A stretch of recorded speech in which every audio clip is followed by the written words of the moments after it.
Hello hello, good morning. क्या audio video clear है? Audio video clear है? आपको तो लाइव है। ऑडियो वीडियो क्लियर है? चलिए प्यारे बच्चों, तो लास्ट क्लास में बात कर रहे थे एटॉमिक स्ट्रक्चर पे, हाँ या ना? हाँ या ना? और एटॉमिक स्ट्रक्चर में चल रहा था इलेक्ट्रॉनिक कॉन्फ़िगरेशन, यस और नो? देखो यार, कॉन्फ़िगरेशन कहीं ना कहीं आपको आता है, लेकिन मैं जो सिखा रहा हूँ वो कुछ छोटे छोटे रूल्स हैं जो अपने एटॉमिक स्ट्रक्चर ओरिएंटेड होते हैं। तो कई रूल्स में हमने दो रूल्स पे बात कर ली थी। शायद सबसे पहला रूल अपन ने पढ़ लिया था, एम्पेसल रूल पढ़ लिया था। दूसरा अपन ने देखा था आउबाउ रूल, वो भी हो गया था। फिर शायद मैंने पाउलीज भी बता दिया था, पाउलीज भी हो गया था। अच्छा बताओ, एक ऑर्बिटल में मैक्सिमम 2 इलेक्ट्रॉन हो सकते हैं, ये किसने कहा था? चलेगा। एक ऑर्बिटल में 2 इलेक्ट्रॉन होंगे और दोनों का क्वांटम नंबर डिफरेंट होगा। गलत, दोनों का क्वांटम नंबर एटलीस्ट 1 डिफरेंट होगा। चारों क्वांटम नंबर डिफरेंट ऐसा नहीं बोला था, उन्होंने कहा था कम से कम एक क्वांटम नंबर डिफरेंट होगा। लेट मी कंप्लीट, कम से कम एक क्वांटम नंबर डिफरेंट होगा, कम से कम डिफरेंट होगा। सच कह रहा हूं। इसे ऐसे समझते प्यारे बच्चों, जैसे मैंने आपके सामने बनाया 1s, क्या बनाया? अब मुझे बता दो 1s में कितने इलेक्ट्रॉन आ सकते हैं? मैक्सिमम 2। ऐसा किसने बोला? पाउलीज ने। अब ये जो दोनों इलेक्ट्रॉन है, मेरे पास भरने के 2 तरीके हैं। अपन ऐसे भी फिल कर सकते हैं और ऐसे भी फिल कर सकते हैं। तो उन्होंने कहा देखो यार, अगर आपने ऐसे फिल किया या ऐसे फिल किया, तो यहां पे जब आप इन दोनों इलेक्ट्रॉन के चारों क्वांटम नंबर निकालेंगे तो चार के चारों इक्वल है, सेम है, हाँ या ना? इस इलेक्ट्रॉन के लिए n की वैल्यू 1, इस इलेक्ट्रॉन के लिए n की वैल्यू 1, इस इलेक्ट्रॉन के लिए l की वैल्यू 0, इसके लिए l की वैल्यू 0, m की वैल्यू भी 0, m की वैल्यू भी 0, s की वैल्यू भी 0 नहीं, इधर हाफ। तो हाफ इसका तो इसका भी हाफ, माइनस हाफ इसका तो इसका भी माइनस हाफ, यानी चारों क्वांटम नंबर हो गया सेम। उन्होंने कहा ऐसा हो ही नहीं सकता, उन्होंने कहा ऐसा। अच्छा, हमारा कॉमन सेंस भी, हमारा लॉजिक भी तो यही कहता है। भाई साहब, एक सिंपल सी बात है यार, इलेक्ट्रॉन होता कहाँ है मुझे बता दो, what is the final location? Orbital. अब जब इलेक्ट्रॉन ऑर्बिटल में है, एक ऑर्बिटल में 2 इलेक्ट्रॉन है, यस और नो? तो वो जो दोनों इलेक्ट्रॉन है, क्या वो दोनों एक ही स्पिन के हो सकते हैं? सोचो, अगर एक ही स्पिन होता तो क्या होता? अगर एक ही स्पिन होता तो एक ही मैग्नेटिक फील्ड होता, और जब मैग्नेटिक फील्ड ऐड होता तो रिजल्टेंट मैग्नेटिक नेचर आता, और शायद इस प्रकार से इलेक्ट्रॉनिक ऑर्बिटल में रह नहीं पाता। अगर उसे रहना है तो उन दोनों के मैग्नेटिक फील्ड को कैंसल आउट होना है, यस और नो? वो तभी पॉसिबल है जब दोनों का स्पिन होगा अपोजिट, यानी कि एक का क्लॉक होगा तो एक का एंटी क्लॉक। उन्होंने इसी बात को ऐसे न कह के ऐसे कहा कि भाई साहब, एक ऑर्बिटल में 2 इलेक्ट्रॉन के कम से कम एक क्वांटम नंबर तो डिफरेंट होगा ही होगा। Is this clear? यहां तक बात हो रखी थी, हो रखी थी। फिर प्यारे बच्चों क्या हुआ? ऐसा मैं आपसे बता रहा था कि हमारे पास 10 इलेक्ट्रॉन थे, याद है क्या? ऐसा कहानी चली थी कि 10 इलेक्ट्रॉन है, चलो 10 इलेक्ट्रॉन की फिलिंग करते हैं, 10 इलेक्ट्रॉन की। तो हम 10 इलेक्ट्रॉन की फिलिंग करने गए, तो हमें पता चला भाई साहब एनर्जी फिल करना है। तो सबसे पहले हमने 1s में तो फिल कर दिया, फिर मन में डाउट आया, फिल करे तो करे कैसे? कितने मार्केट में रूल आ गया पाउली। कौन आ गया? यस और नो? यस और नो? अब क्या हुआ प्यारे बच्चों, हमने 2 इलेक्ट्रॉन भर दिए। कितने भरे? मेरे पास कितने इलेक्ट्रॉन थे? 10। अभी कितने बचे हैं? 8। अब मैं चला गया 2s में, क्या 1s के बाद 2s भी आएगा? 1s के बाद 2s आएगा। इलेक्ट्रॉन फिलिंग में ये मुझे कौन सा रूल बताता है? आउबाउ रूल और n प्लस एल रूल। जब भी n प्लस एल बोलना हो तब भी आउबाउ बोलना, जब भी आउबाउ बोलना हो तब n प्लस एल बोलना, चलेगा। 2s में भी मुझे बता दो कितने इलेक्ट्रॉन भरे जाएंगे? 2s एक सबसेल है कि ऑर्बिटल है? दोनों। वो सबसेल भी है और मैं ऐसे बोलता हूं, जो s है वो एक ब्लॉक है और इतना बड़ा कमरा है कि वो एक हॉल है। भाई इस ब्लॉक में कई सारे कमरे हैं, पर ये पूरा पूरा अगर हॉल होता थोड़ी कमरे होते, पर हॉल भी तो अपने आप में कमरा है, यस और नो? तो जो s है वो सबसेल भी है और ऑर्बिटल भी है, और एक ऑर्बिटल में मैक्सिमम 2 इलेक्ट्रॉन है, यस और नो? अब ये जो दोनों इलेक्ट्रॉन है, मैं ऐसे भरूं कि अपोजिट स्पिन का, ये कौन सा रूल बताएगा? यहां तक किसी को डाउट है? तो मैंने 2s2 भर दिया, चलेगा। अब हमारे पास 4 इलेक्ट्रॉन हो गए खर्च, मेरे पास अभी कितने इलेक्ट्रॉन बचे हैं? 6।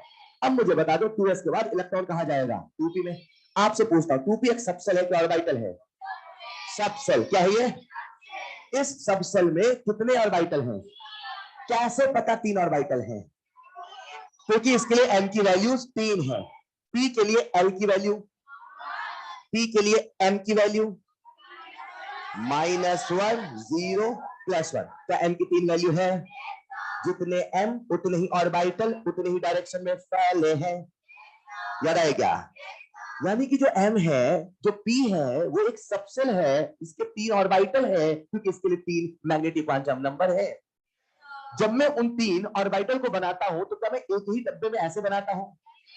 सोचने का विषय ये है, ये तीनों डब्बे ऐसे क्यों बनाए गए, ये तीनों डब्बे ऐसे क्यों नहीं बनाए गए, ये तीनों डब्बे ऐसे क्यों नहीं बनाए गए? तीनों डब्बे एक ही लेवल पे बनाए जाते हैं ताकि दुनिया को बता सके इन तीनों की एनर्जी सेम है। और शायद दुनिया में एक वर्ड बोलते हैं, जनरेट ऑर्बिटल। क्या बोलते हैं? एक सवाल मैं आप सबसे पूछ लूं क्या? ये हमारे सामने जो डिजनरेट ऑर्बिटल है, ये हमेशा डिजनरेट होता है कि किसी कंडीशन में होता है। और आप सबने कोऑर्डिनेशन पढ़ा है, in the absence of external field ligands आया था, याद है? तो इन्हीं की जो डिजनरेट थे, इनकी हो गई थी स्प्लिटिंग। क्या हो गई थी? तो मैं बस बताना चाहता हूं यार, यही थ्योरी के सवाल बनते हैं। Whether P subshell is always degenerate orbital, याद रखना, ऑलवेज नहीं है, ये डिजनरेट तब है जब एक्सटर्नल फील्ड नहीं है। अगर एक्सटर्नल फील्ड लगाया जाएगा तो इन्हीं में स्प्लिटिंग हो जाती है। और आपने पढ़ा होगा, डी के लिए पढ़ा होगा, T2। याद आ रहा है क्या? फिलहाल क्या ये डिजनरेट ऑर्बिटल है? अभी हम कॉन्फ़िगरेशन कर रहे हैं, राइट? अब मुझे बताना प्यारे बच्चों, ये है 2p, तो क्या ये होगा 2px? क्या ये होगा 2pz? क्या होगा 2py? ये हम बता, just by looking at the डब्बा यू कैन नॉट से व्हिच डब्बा इज दिस। आप ये नहीं बता सकते भाई साहब ये कौन सा डब्बा है, नहीं बता सकते। You can not right. हाँ, ऑन पेपर कई बार हम लिख देते हैं, बस लिख देते हैं। इसका मतलब ये नहीं कि पहला डब्बा एक्स है। क्यों होगा, खुद सोचो ना यार। आप पहुंच गए पी सबसेल में, राइट? अब पी सबसेल में 3 कमरे हैं, राइट? तो तीनों की एनर्जी इक्वल है, राइट? तो जब एनर्जी का डिफरेंस नहीं है, एनर्जी का डिफरेंस, तो इलेक्ट्रॉन ऐसा है क्या कि मैं ईस्ट डायरेक्शन जाऊंगा उधर ज्यादा लकी फैक्टर है, ऐसा बोलेगा क्या इलेक्ट्रॉन? इधर से सूरज उगता मैं इधर ही रहूंगा? नहीं समझे मेरी बात को? अगर डायरेक्शन का बस खेल है तो व्हाई इलेक्ट्रॉन विल डिस्टिंग्विश? समझ पा रहे क्या? एनर्जी का डिफरेंस होता तो हम कहते हैं सर पहले लो में जाएगा फिर हाई में जाएगा। लेकिन जब एनर्जी का डिफरेंस है ही नहीं, एनर्जी का डिफरेंस, मेरे हिसाब से जब आप इलेक्ट्रॉन यहां भरोगे, वो एक्स में भी जा सकता है, वाई में भी जा सकता है, जेड में भी जा सकता है, कोई दिशा में कोई समस्या नहीं है। डायरेक्शन के बदलने से एनर्जी, बोलो हाँ या ना, बोलो हाँ या ना, एक्सेप्ट सम अदर कंसेप्ट जहां अलग अलग डायरेक्शन की अलग अलग एनर्जी होती है। फिलहाल यहां पे डायरेक्शन के बदलने से एनर्जी, ये क्या बोला मैंने, अलग डायरेक्शन की अलग एनर्जी होती है। अरे वो चलता है ना फेंग सुई वगैरह यार, अरे वो वास्तु शास्त्र समझते हैं आप लोग? वास्तु, तो उनमें डायरेक्शन के बेसिस पर एनर्जी बताई जाती है ना, कि बच्चे नॉर्थ साइड बैठ के पढ़े तो ज्यादा अच्छे रिजल्ट आएंगे। देखिए टॉपिक सेट की बात नहीं करेंगे, सुनिएगा ध्यान से। तो मेरा कहने का मतलब है कि आज अभी फिलहाल यहाँ पे डायरेक्शन के बदलने से एनर्जी बदलने वाली, तो जब आप इलेक्ट्रॉन की फीलिंग करेंगे तो इलेक्ट्रॉन की फीलिंग कहीं भी कर दो, फर्क तो नहीं है। यस और नो? जरा सुनिएगा ध्यान से। यानी मैं ये नहीं बता सकता हूं कि कौन सा एक्स है, कौन सा वाई है, कौन सा जेड है। अब हुआ क्या, मैंने इलेक्ट्रॉन भरना, राइट? मेरे पास कितने इलेक्ट्रॉन बचे थे? 6। कितने बचे थे? फिर क्या था, मैंने भरना स्टार्ट कर दिया। 1 2, पॉली ने बोला था उल्टा मत भर, सीधा मत भरना। 1 2 3 4, ठीक है क्या? तो दिक्कत कहां से आई? एग्जैक्टली। अब सोचो उस समय भी लोगों ने ऐसा भरा होगा, तो किसी ने कहा होगा अरे तुमने ऐसे भरा, मैं तो ऐसे भर दूंगा, क्या कर लोगे बताओ? बोले कुछ नहीं।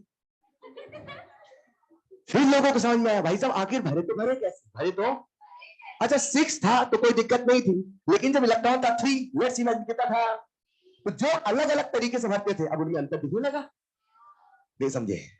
ये वही वाली बात थी, जब ऑनलाइन पेपर हुआ अंतर नहीं दिखा, लेकिन ऑफलाइन हुआ दिख गया अंतर। तो जब 6 थे तो अंतर नहीं दिखता था, लेकिन जैसे 3 थे अंतर दिखने लगा। तो लोगों ने कहा भाई साहब ऐसे मनमानी थोड़ी चलेगी, कोई नियम तो होगा, कोई नियम तो उसी समय मार्केट में एक नया रूल आया, और वो रूल जो था प्यारे बच्चों से कहते हैं, क्या कहते हैं? Hund's rule. सबको याद है क्या? कॉपी लिखिएगा, नेक्स्ट हेडिंग, हुन्स रूल। इनका पूरा नाम है Hund's rule of maximum multiplicity. इनका नहीं, रूल का पूरा नाम है Hund's rule of maximum multiplicity. अब देखिए यार, हम कॉन्फ़िगरेशन करते हैं, फिर कहीं जाके रुक जाते हैं, एक रूल आ जाता है। भरना स्टार्ट किया, फंसे थे, एक रूल आया। अब फिर हम पहुंच गए एक जगह पे जहां एक रूल आया, उस रूल का नाम है हुल्स रूल। तो मैं इसे दो हिस्सों बताऊंगा, पहले हुल्स रूल बताऊंगा, फिर हुल्स रूल ऑफ मैक्सिमम मल्टीप्लिसिटी बताऊंगा। Is this clear? क्या आप सबका ध्यान बोर्ड पर है? इन्होंने कहा एक ही, क्या बोला इन्होंने, सबसेल के, ध्यान से सुनिएगा, एक ही, इनका जो रूल चलता था वो इसी कंडीशन पे चलता था, ये भी कंडीशन है। एक ही सबसेल के डिजनरेट ऑर्बिटल में, एक ही सबसेल के डिजनरेट, डिजनरेट मतलब अगर ऑर्बिटल डिजनरेट नहीं है तो फिर इनके रूल को आपको अलग तरीके से पढ़ना पड़ेगा। Is this clear? तो अभी जो मैं बता रहा हूं वो एक ही सबसेल डिजनरेट ऑर्बिटल, यानी कि मैं ये जो रूल बता रहा हूं क्या 1s और 2s के लिए बता रहा हूं ना, ये अलग अलग सबसेल है एक बात, और ये डिजनरेट ऑर्बिटल नहीं। मुझे बता दो 1s 2s में किसकी एनर्जी ज्यादा, किसकी एनर्जी कम है? 2s की ज्यादा है। ये किसने बताया 2s से ज्यादा है? n प्लस एल और आउ बाउ आया ना? तो आउ बाउ किसी साइंटिस्ट का नाम था क्या? ऑलराइट, तो n प्लस एल रूल ही बेसिकली आउ बाउ रूल है, क्योंकि n प्लस रूल पहले आया, उसका जो अरेंजमेंट का रूल था वही आउ बाउ है। चलेगा? फिलहाल प्यारे बच्चों अब मुझे बता दो ये जो रूल है क्या 1s 2s में चलेगा? नहीं चलेगा। इनका रूल क्या कहता है? एक ही सबसेल के, एक ही डिजनरेट ऑर्बिटल में, यानी इनका रूल क्या p में चलने वाला है, क्या d में चलने वाला है? क्योंकि इस सबसेल में है 3 डिजनरेट ऑर्बिटल, इस सबसेल में है 5 डिजनरेट ऑर्बिटल। यस और नो? एक ही सबसेल के डिजनरेट ऑर्बिटल में, एक डिजनरेट ऑर्बिटल हमेशा नहीं होता है, हमेशा नहीं। क्या वो एब्सेंस ऑफ एक्सटर्नल फील्ड में होता है? तो प्यारे बच्चों ऐसे समझना कि जो होल्स का रूल है वो यूनिवर्सल, वो तभी चलेगा जब एक्सटर्नल फील्ड। Just clear? फिर से एक ही सबसेल के, एक ही सबसेल डिजनरेट ऑर्बिटल, जब इलेक्ट्रॉन भरा, जब इलेक्ट्रॉन भरा, पहले पहले पहले पहले each and every orbital, each and singly occupied होगा। कैसा होगा? हमने कहा क्या मतलब? बोले एक ही सबसेल के डिजनरेट ऑर्बिटल में जब इलेक्ट्रॉन भरा तो पहले सबको एक एक इलेक्ट्रॉन मिल, मतलब एक जाएगा एक्स में, एक जाएगा वाई में, एक जाएगा, ऐसा नहीं पहले एक्स भर दो तो तराजू का ऐसे होगा, नहीं ऐसा नहीं, सबको इक्वल डिस्ट्रीब्यूशन करना है। कैसा करना है? मतलब एक जाएगा एक्स में, एक जाएगा वाई में, एक जाएगा, फिर क्या था हमने भरना स्टार्ट किया, मैंने कहा एक जाएगा एक्स में, एक जाएगा वाई में। एक्स ये होता है, ये एक्स है, ये एक्स है, तो एक्स ये है तो भर दिया ना एक्स में। क्या ये दिक्कत है क्या? मैं पहला इलेक्ट्रॉन यहां भरूं ऐसा कहीं लिखा है क्या? नहीं, होल से तो नहीं बोला, और एनर्जी का डिफरेंस भी नहीं है, तो पहला इलेक्ट्रॉन कहीं भर के चलेगा।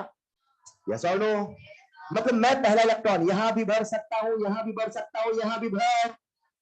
उन्होंने कहा एक ही सबसेल डिजनरेट ऑर्बिटल, जब इलेक्ट्रॉन भरा सबको एक एक इलेक्ट्रॉन मिल। उन्होंने ऐसा बोला क्या? आपकी कॉपी में लेफ्ट हैंड साइड से जो पहला डब्बा वही भरना, ऐसा बोला। फिर कुछ बच्चों ने कॉपी घुमा दिया, अब होल्स भी कंफ्यूज। खैर फिर भरेगा एक ही सबसेल के डिजनरेट ऑर्बिटल, जब इलेक्ट्रॉन भरा सबको एक एक इलेक्ट्रॉन मिल, हमने दे दिया कि लो एक इलेक्ट्रॉन, लो एक इलेक्ट्रॉन, लो एक इलेक्ट्रॉन, कभी मनवा लिए। फिर हुंस आए, बोले ऐसे नहीं भैया, क्या बोले? Let me complete. क्या बोला उन्होंने? एक ही सबसेल के डिजनरेट ऑर्बिटल में जब इलेक्ट्रॉन भरा सबको एक एक इलेक्ट्रॉन मिल, और सबकी स्पिन होनी चाहिए पैरेलल। कैसे होनी चाहिए? कैसे होनी चाहिए? कहने का मतलब है आप ऐसे भर, जब आप 3 इलेक्ट्रॉन भरोगे तो पहला कहीं भर दो, कोई दिक्कत नहीं, भर दो यहां, कोई दिक्कत नहीं, भर दो यहां, कोई दिक्कत नहीं, भर दो यहां।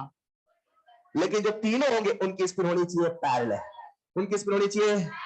फिर क्या था? हमने फिर से भरा, हमने कहा अच्छा पैरेलल स्पिन होनी चाहिए, तो हमने ऐसे भर दिया, मैंने कहा एलो एलो एलो।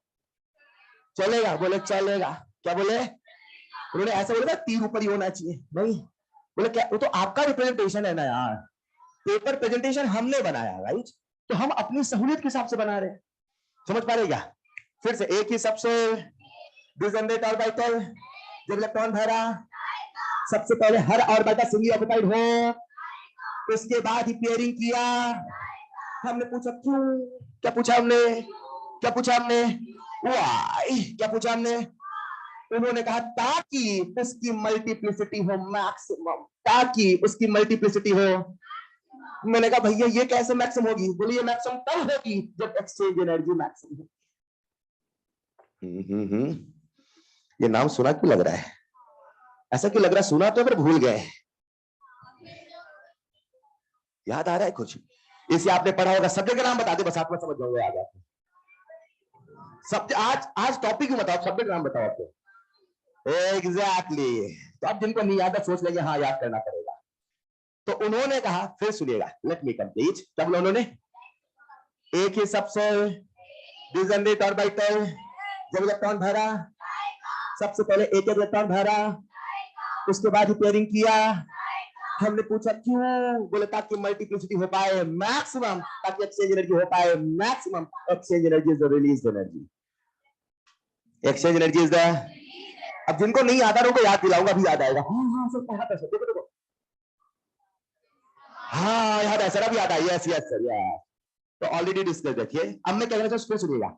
अभी हम पढ़ रहे हैं कॉन्फ़िगरेशन का रूल। क्या पढ़ रहे हैं, वो रूल की जितनी भी वजह, चाहे आउगाउ रूल हो, चाहे एन प्लस हो मतलब, और चाहे पाउली हो, चाहे हुन्स का रूल हो, सबके सब एक ही पॉइंट पे बात करते थे, वो थी स्टेबिलिटी।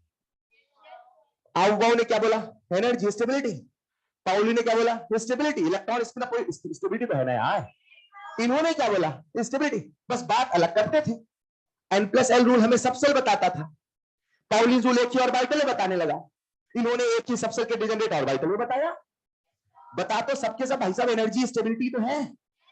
इन्होंने कहा जब ऐसे भरोगे तो यहाँ पे एक्सचेंज सबसे ज्यादा होगा और एनर्जी रिलीज सबसे ज्यादा होगी, मतलब ऑफ कोर्स आफ्टर ऑल चीजें स्टेबल बहुत ज्यादा होगी। नहीं समझे, तो इनके रूल का पूरा नाम पड़ चुका है, हंस rule of maximum multiplicity. Is this clear. फिर से एक ही सबसे डिजनरेट ऑर्बिटल जब इलेक्ट्रॉन भरा, सबसे पहले हर ऑर्बिटल को एक इलेक्ट्रॉन मिल ऑफ पैरेलल, उसके बाद ही पेयरिंग किया। ऐसा इसलिए होगा ताकि वहां पे एक्सचेंज एनर्जी हो सके मैक्सिमम। क्लियर है। फिर क्या था, हमने कहा अच्छा मतलब ऐसे भरते चलेगा, बोले चलेगा, ऐसे भरते चलेगा, बोले चलेगा। अब कितने इलेक्ट्रॉन भरे, 3। अब मुझे भरना चौथा, क्या भरना है, तो जब मैं चौथा भरूं कहां भरूं, यहां भरूं, यहां भरूं, यहां भरूं। Why so they are degenerate, they are degenerate का मतलब एनर्जी इक्वल है, तो मैं यहां पे भर दूं चलेगा। अब यहां पे भरूं तो ऐसे भरूं कि उसी सेम स्पिन का भरूं। अब ये किसने बताया, एक और पैटर्न पाउली, किसने बताया, मतलब यहां तक तो हुन से पहुंचा दिया, उसके बाद आपने पाउली का हाथ पकड़ के आगे बढ़ गए। नहीं समझे, आओ अब करते कॉन्फ़िगरेशन। करें क्या प्यारे बच्चों, अब मैं लिख रहा हूं कॉन्फ़िगरेशन उसी सिस्टम का, उसी एटम का जिसमें थे 10 इलेक्ट्रॉन। कितने थे, क्या सबका ध्यान बोर्ड पर है। तो मैं शुरू से बार बार इसी का कॉन्फ़िगरेशन लिखने की कोशिश करता था और हर जगह आके फंस जाता था, राइट। सबसे पहले हमने भर दिया 1s में कितने इलेक्ट्रॉन, फिर उसके बाद 2s में कितने इलेक्ट्रॉन, फिर उसके बाद 2p में कितने इलेक्ट्रॉन, फिर उसके बाद कहां जाएगा, खत्म तो हो गया 10, खत्म हो गया ना 10। चलो अब हम बना लेंगे बॉक्स रोटेशन। तो 1s में कितने electron, same spin opposite spin. Rule बताओ, किसने बताया, केवल 2 ही भरा, किसने बताया। 1s में सबसे पहले आएगा, किसने बताया। इसको भरने के बाद ही 2s में जाएंगे, किसने बताया। 2s में कितने इलेक्ट्रॉन, किसने बताया। सेम स्पिन अपोजिट स्पिन, किसने बताया। अब बताओ 2p में कितने इलेक्ट्रॉन, सबसे पहले कहां भरू, x में, y में, z में। क्या ये x है, ये y है, ये z है, तो पहले इलेक्ट्रॉन कहीं भी भर दो चलेगा। अब इसमें भर दिया पहला, इसमें दूसरा भर दूं, किसने बताया। उन्होंने क्या बोला, कितने भरो, सिंगल सिंगल, इसको भी एक, इसको भी एक, इसको भी एक। Opposite spin same spin, opposite spin same spin. किसने बोला, किसने बोला। ऐसा करने के पीछे वजह क्या दी, मैक्सिमम एक्सचेंज एनर्जी। आसान है। अब मेरे पास कितने इलेक्ट्रॉन थे, 6, मैंने कितने भरे, 3। अब चौथा कहां भरूं, यहां भरूं, यहां भरूं, यहां भरूं। सेम स्पिन अपोजिट स्पिन, किसने बताया। परफेक्ट, मैं भर दूं ऐसे ऐसे ऐसे, चलेगा चलेगा। क्या आप सब कॉन्फ़िगरेशन लिख पाएंगे, मैं आपसे पूछा कॉन्फ़िगरेशन क्रोमियम का, बता दो। सीधे ही टेढ़े पे आ गए आप तो सर। आप भी तो पूरी आयुषी पढ़ के बैठे हैं, ऐसे पढ़े सब भूल के बैठे। बताएंगे पहले से बता दो। 1s2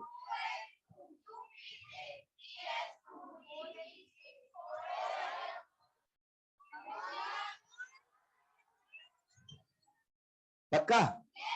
यहां पे why so half filled is more stable, याद आ रहा है क्या? पक्का? अब मैं आपसे पूछता हूं ये कॉन्फ़िगरेशन एक्सेप्शनल है क्या? किसका? आपका एक्सेप्शन, मेरा एक्सेप्शन? अच्छा, एक्सेप्शन है कि नहीं है? किसका एक्सेप्शन? पर क्या स्टेबिलिटी रूल का एक्सेप्शन है? एक यूनिवर्सल रूल था, दुनिया में चीजें स्टेबल होना चाहती है और आज ये इसीलिए स्टेबल होना चाहता है। तो स्टेबिलिटी रूल का एक्सेप्शन N+L रूल का एक्सेप्शन है। तो बनाए क्यों था ऐसा गंदा सा रूल? अरे नहीं समझ पाए। This is not exceptional configuration. This is exceptional configuration of N+L rule. Understand? कोई रूल बनाया, उस रूल के हिसाब से नहीं चला, उसको थोड़ी पता था तुमने रूल बना लिया है। कल कोई इंसान आएगी दुनिया में, ऐसा रूल बनाएंगे, तुम्हें पता था क्या दुनिया में आने से पहले? अरे बोलो ना यार। तो ये एक्सेप्शनल कॉन्फ़िगरेशन, ध्यान सुनना, ये exceptional configuration of N+L rule है। Is this clear? उसे थोड़ी पता मैं एक्सेप्शन हो गया, पता ही नहीं चला मुझे। समझ पा रहे क्या? अब मेरा एक सवाल आप सबसे पूछ लो क्या? पक्का? बताओ इसमें आउटर मोस्ट ऑर्बिट कौन है? इधर क्यों लिख दिया है? बहुत अच्छी। अच्छा, आउटर मोस्ट सेल कौन है? अच्छा, ऑर्बिट बोला तो बता दिया, सेल बोला तो कंफ्यूज। अच्छा, एक होता है आउटर मोस्ट, एक होता है पेनल्टीमेट सेल, और एक होता है अल्टीमेट सेल। ये पता आपको पहले से क्या? ये सिखाने की आवश्यकता है? पक्का? एक सवाल आपसे पूछ लूं क्या? क्रोमियम में ऐसे कितने इलेक्ट्रॉन हैं? ध्यान से सुनना, क्रोमियम में जो अनपेयर्ड है, कुछ भी बोल दो क्या जाता है? क्रोमियम में ऐसे कितने इलेक्ट्रॉन है जो अनपेयर्ड है? पक्का? एक और सवाल मैं आपसे पूछ लो क्या? पूछ लो क्या? जो डी सबसेल है, क्या बोला मैंने? डी सबसेल पकड़ लो, कहां है डी? उसके पहले कहीं नहीं है। जो डी सबसेल है, जो, क्या आप मुझे उसका टोटल स्पिन बता दोगे? चलो मैं आपके सामने डब्बा बना देता हूं, मैं सोचा आप मन में बना लोगे, फिलहाल बना देता हूं। 1 2 3 4 5, 1 2 3 4 5। इसका स्पिन क्या मानू? नहीं मैं तो माइनस मानूंगा, नहीं मैं प्लस मानूंगा, नहीं तो मैं तो जो आप बोलोगे उसका उल्टा मानूंगा। पक्का? इसमें कोई ऐतराज? कंफर्म? अच्छा, अगर मैंने हाफ माना तो अब ऐसा मैं जोड़ू, half plus half plus half, 5 से मल्टीप्लाई ना कर दूं? ऐसे नहीं लग रहा, अपन टोटल स्पीड का फॉर्मूला बना ले। Total speed is equal two plus minus half into unpaired electron. Sir formula भी काय को बनाए, हम तो ऐसे बता देंगे, फिर भी लिख लेते हैं। लिखिएगा, कॉपी लिखिएगा, होल्स रूल लिखना चाहेंगे इसे?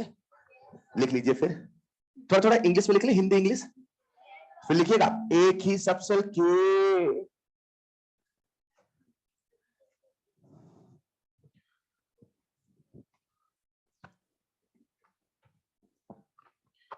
एक ही सबसेल के डिजनरेट ऑर्बिटल में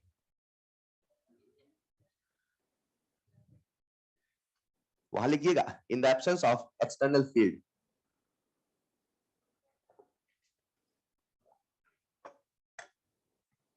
तो जैसी एक्सटर्नल फील्ड आता है, ये आपका कोऑर्डिनेशन बन जाता है। फिर कोऑर्डिनेशन में हालांकि रूल यही चलता है, पर हल्का सा ट्विस्ट आता है। उसमें बताया जाता है पहले कहां बढ़ना फिर कहां। समझ पा रहे क्या?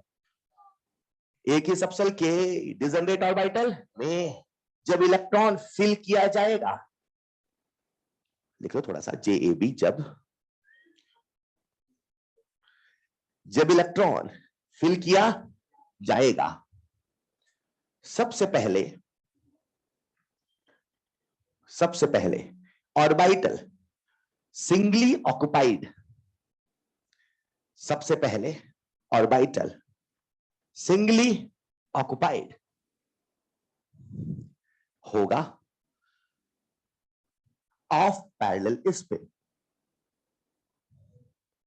सबसे पहले और वाइटल सिंगली ऑक्युपाइड होगा ऑफ पैरेलल स्पिन, उसके बाद ही पेयरिंग किया जाएगा, उसके बाद ही पेयरिंग किया जाएगा, उसके बाद ही पेयरिंग किया जाएगा। चलेगा? नेक्स्ट पॉइंट लिखिएगा, वाई, ऐसा क्यों होता, वहां लिखिएगा for maximum multiplicity, for maximum multiplicity, bracket लिख देना, think in terms of exchange energy, bracket लिखिएगा, think in terms of exchange energy. क्योंकि एक्सचेंज एनर्जी आपने ऑलरेडी आईओसी में पढ़ा है, इसलिए अपन उसकी बात नहीं करते, पर मैंने हिंट दे दिया है, उसके फॉर्म में सोचो। ठीक है क्या? Think in terms of exchange energy. चलेगा? चलेगा? चलेगा। नेक्स्ट पॉइंट पे क्रोमियम का कॉन्फ़िगरेशन लिखिएगा बस। नेक्स्ट पॉइंट पे क्रोमियम का configuration,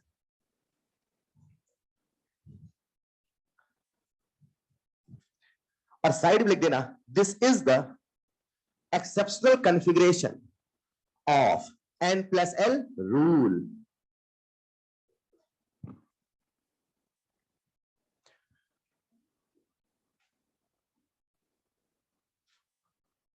This is the exceptional configuration of N+L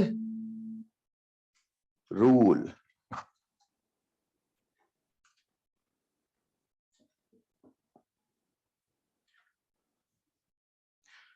तो ये जो भी एक्सेप्शनल आते हैं, जैसे एक फेमस एग्जांपल कॉपर का भी आप जानते हैं, ये कॉन्फ़िगरेशन एक्सेप्शनल नहीं है, ये N+L रूल के एक्सेप्शन है। समझ पा रहे क्या?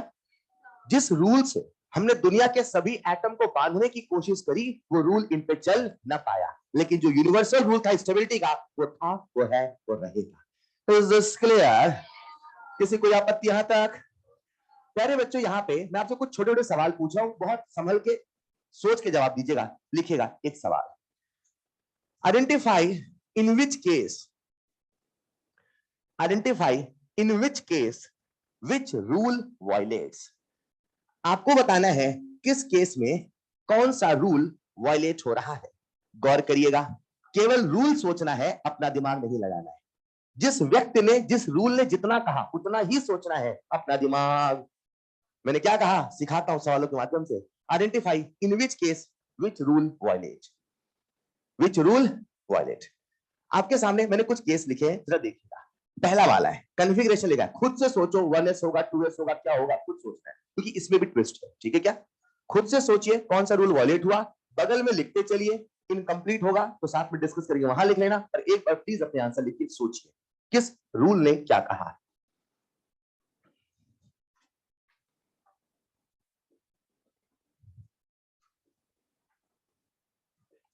अगर किसी रूल का वॉयलेशन हुआ है तो रूल का नाम लिखिएगा, लेकिन अगर किसी रूल का वॉयलेशन नहीं हुआ है तो फिर नहीं भी लिखिएगा। जबरदस्ती वॉयलेट मत करिएगा रूल।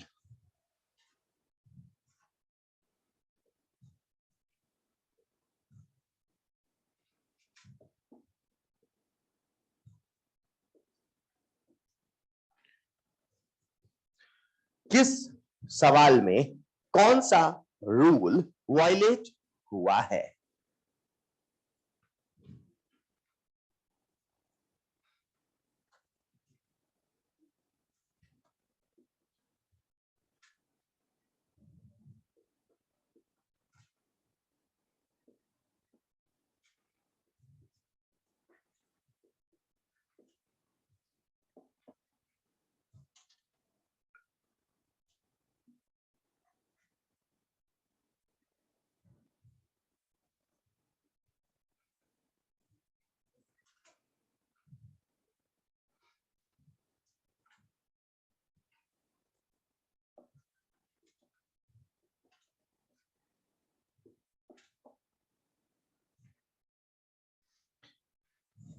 चलिए, फर्स्ट वाले का आंसर सोच लिया होगा, फर्स्ट वाला एटलीस्ट। आइए डिस्कस करें ताकि आप सीखते भी चले साथ में। मुझे एक एक करके चलना है। सबसे पहला रूल क्या सिखाया? N plus l. अच्छा एन प्लस एल बोलो, अफवाह बोलो, बात बराबर। तो जब भी एन प्लस बोलना साथ में अफवाह बोल देना, जब भी अफवाह बोलना साथ में एन प्लस एल बोल देना, चलेगा। अब मुझे बताओ सबसे पहले क्या एन प्लस एल रूल का वॉल्यूशन हुआ है? कैसे पता? अच्छा जब मैं बोर्ड पे, आपका ध्यान बोर्ड पे, अब आप अगले सवाल करते रहोगे, लिखने में रहोगे तो सवाल नहीं समझ पाओगे, फिर मजा नहीं आएगा। आप सुन लेना, आपको टाइम दूंगा। मुझे पता है कि एन प्लस एल रूल कहता है जब तक लो एनर्जी लेवल नहीं भरा जाएगा तब तक अगले पे नहीं जाएगा। एक बात बता दो, इसको देख के आपने पहचान तो लिया होगा ना कौन सा एनर्जी लेवल है ये है 1s, ये है 2s और ये है 2p। क्लियर है? परफेक्ट। अब आप मुझे बताएं प्यारे बच्चों, 1s पे कितना होना चाहिए था? 2, लेकिन अपने कितना भरा है? 1। तो क्या एनर्जी का वॉल्यूशन हुआ है? यानी क्या प्यारे बच्चों यहाँ पे एन प्लस एल रूल का वॉल्यूशन है? और जब मैं एन प्लस बोलूंगा तो साथ में अवबाव भी बोलूंगा। क्या यहाँ पे अवबाव रूल का भी वॉल्यूशन है? कंफर्म? कंफर्म? किसी का आपत्ति है?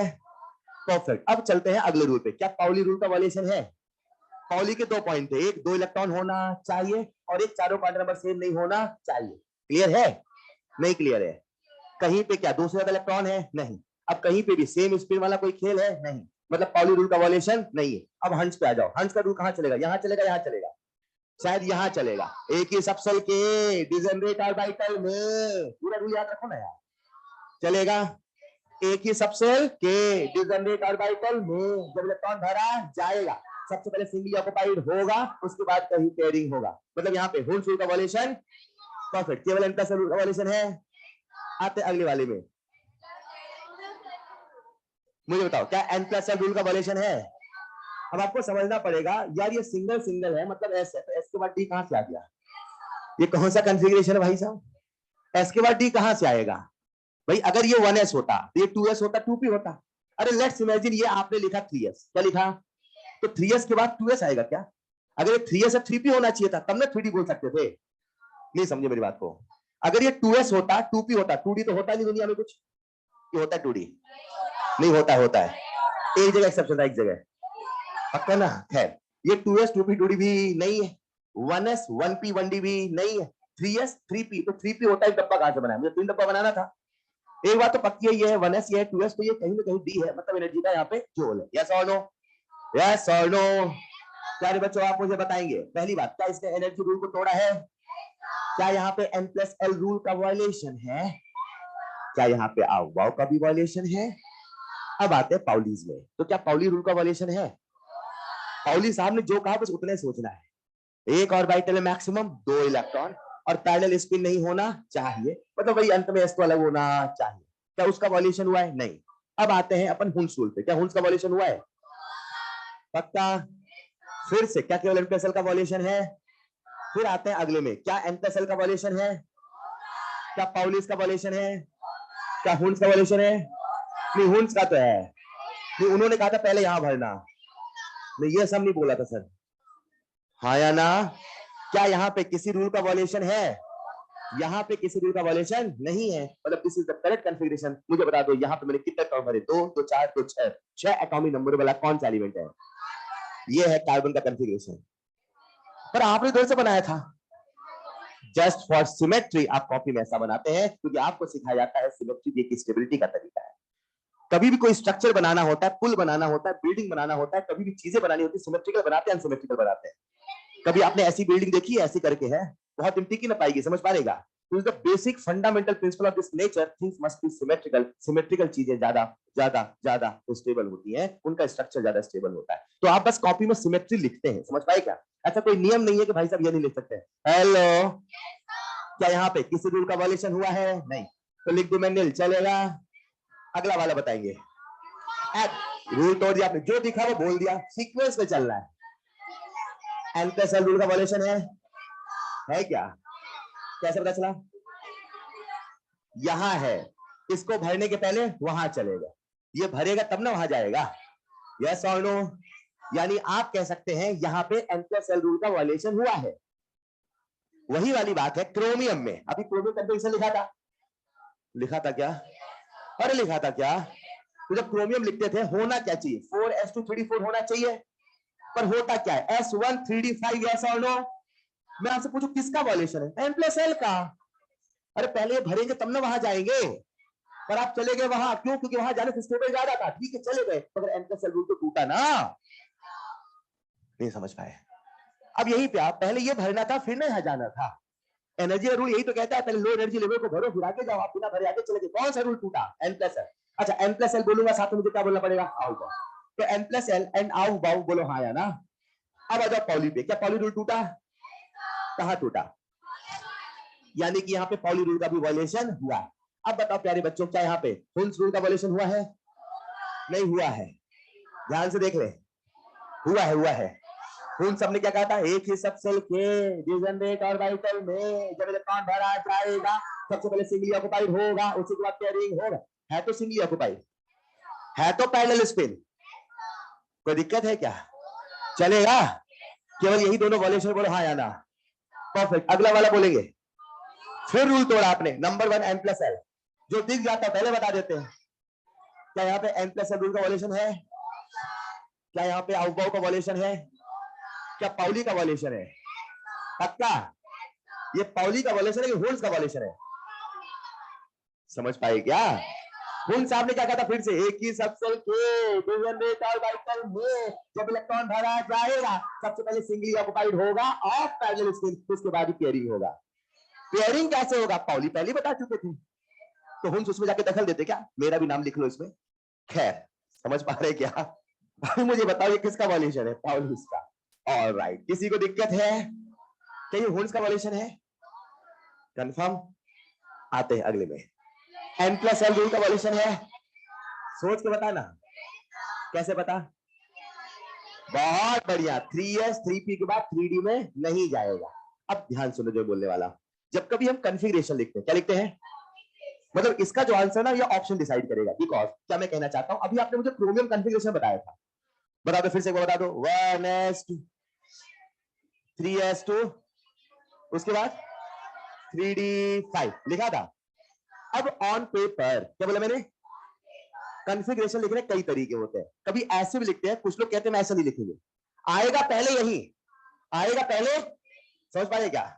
सॉरी, आएगा पहले यहां, पर वो कहते हैं हम लोग हमेशा आउटर मोस्ट को बाहर लास्ट में लिखेंगे।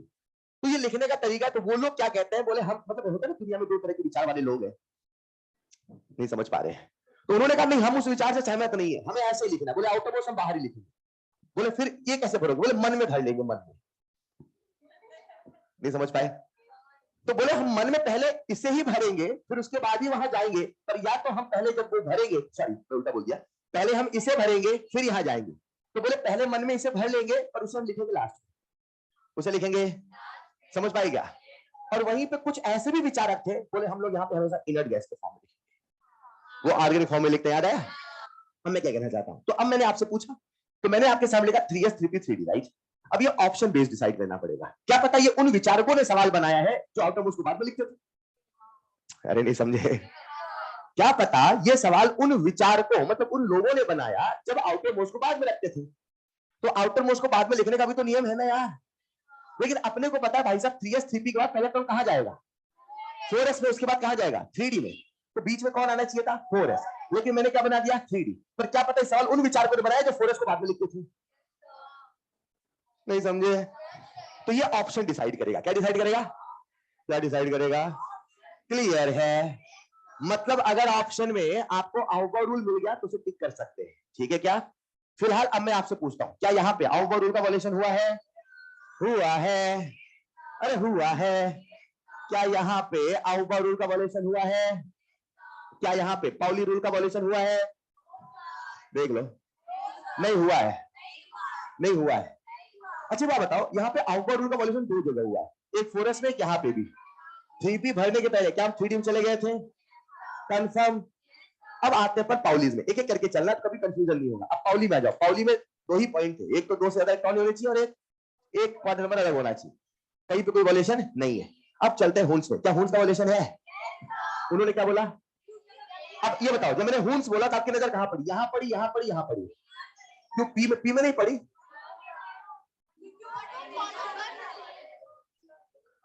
आपकी नजर यहां भी पड़नी चाहिए, यहां भी। अब कहां वायलेशन नहीं है, बात की बात, क्योंकि वो क्या कहता है एक ही सबसेल के डिजनरेट ऑर्बिटल में, तो भाई साहब यहां भी डिजनरेट ऑर्बिटल, यहां भी, यस और नो? परफेक्ट। मुझे बताए क्या यहां पे होल फ्रूट का वॉल्यूशन है? अब यहां पे क्या होल का वॉल्यूशन है? जी हाँ, यहाँ पे होल का वॉल्यूशन है। सीख पाए क्या ये? तो इन सवालों में आपको ऐसे ही सोचना पड़ता है, ठीक है? ऑप्शन से तुरंत जज हो जाता है, लेकिन फिर भी एक बार सोचने की हैबिट अपनी होनी चाहिए। किसी को यहां तक दिक्कत है? लिख लीजिएगा आंसर।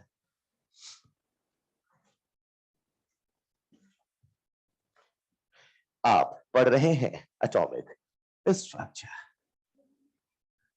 आइए कुछ छोटे छोटे सवाल करते हैं।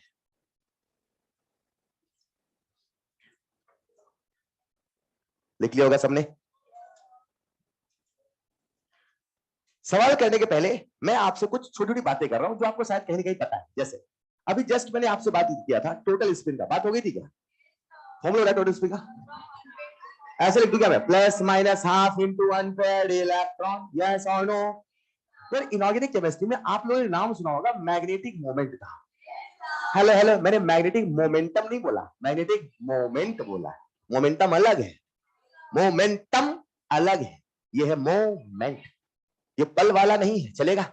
मैग्नेटिक मोमेंट का शायद आप लोगों ने फॉर्मूला पढ़ा होगा, पढ़ाएगा? बोलो बोलो, under root of m Bohr magneton, yes और नो? वेयर एन इज, सबको याद है यार? अब ये चीजें मैं आपको नहीं सिखाऊंगा, समझ पाए क्या? मैंने कॉन्फ़िगरेशन दिया, मैंने, मेरा मतलब है हमारे सिलेबस में, हमारे चैप्टर ने, हमारे मॉड्यूल में एक सवाल दिया जिसमें आपको लिया ये कॉन्फ़िगरेशन बताओ मैग्नेटिक मोमेंट, अनपेड इलेक्ट्रॉन निकाल के कर लोगे क्या? पक्का?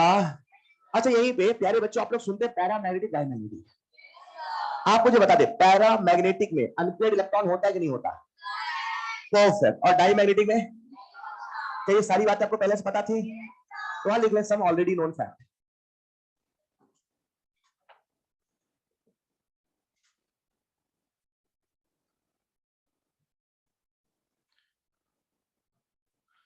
ये सारी बातें आपको पहले से पता थी, लेकिन कई बार एटॉमिक स्ट्रक्चर विभिन्न के सवाल देखने को मिल जाते हैं, फिर आप ये ना कहना सड़े पढ़ाए नहीं।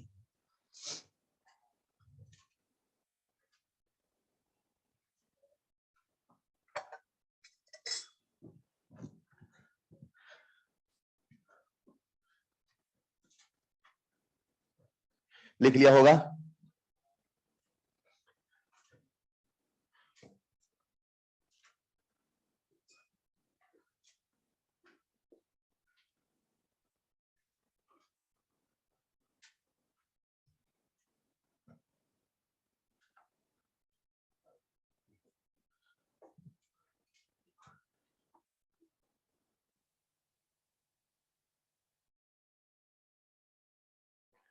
लिखिएगा राइट इलेक्ट्रॉनिक कॉन्फ़िगरेशन,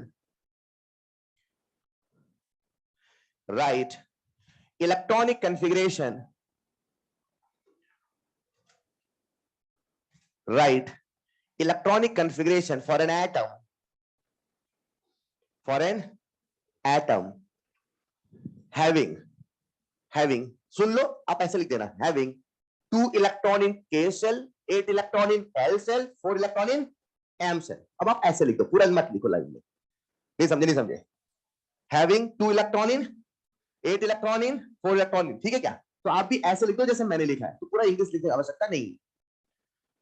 एक ऐसे एटम का कॉन्फ़िगरेशन लिखना है जिसके K ऑर्बिट में 2 इलेक्ट्रॉन है, L ऑर्बिट में 8 है, M में 4 है। सब लोग लिख पाएंगे क्या? पक्का लिख लेंगे? तो जल्दी से कॉन्फ़िगरेशन लिख के बता दे।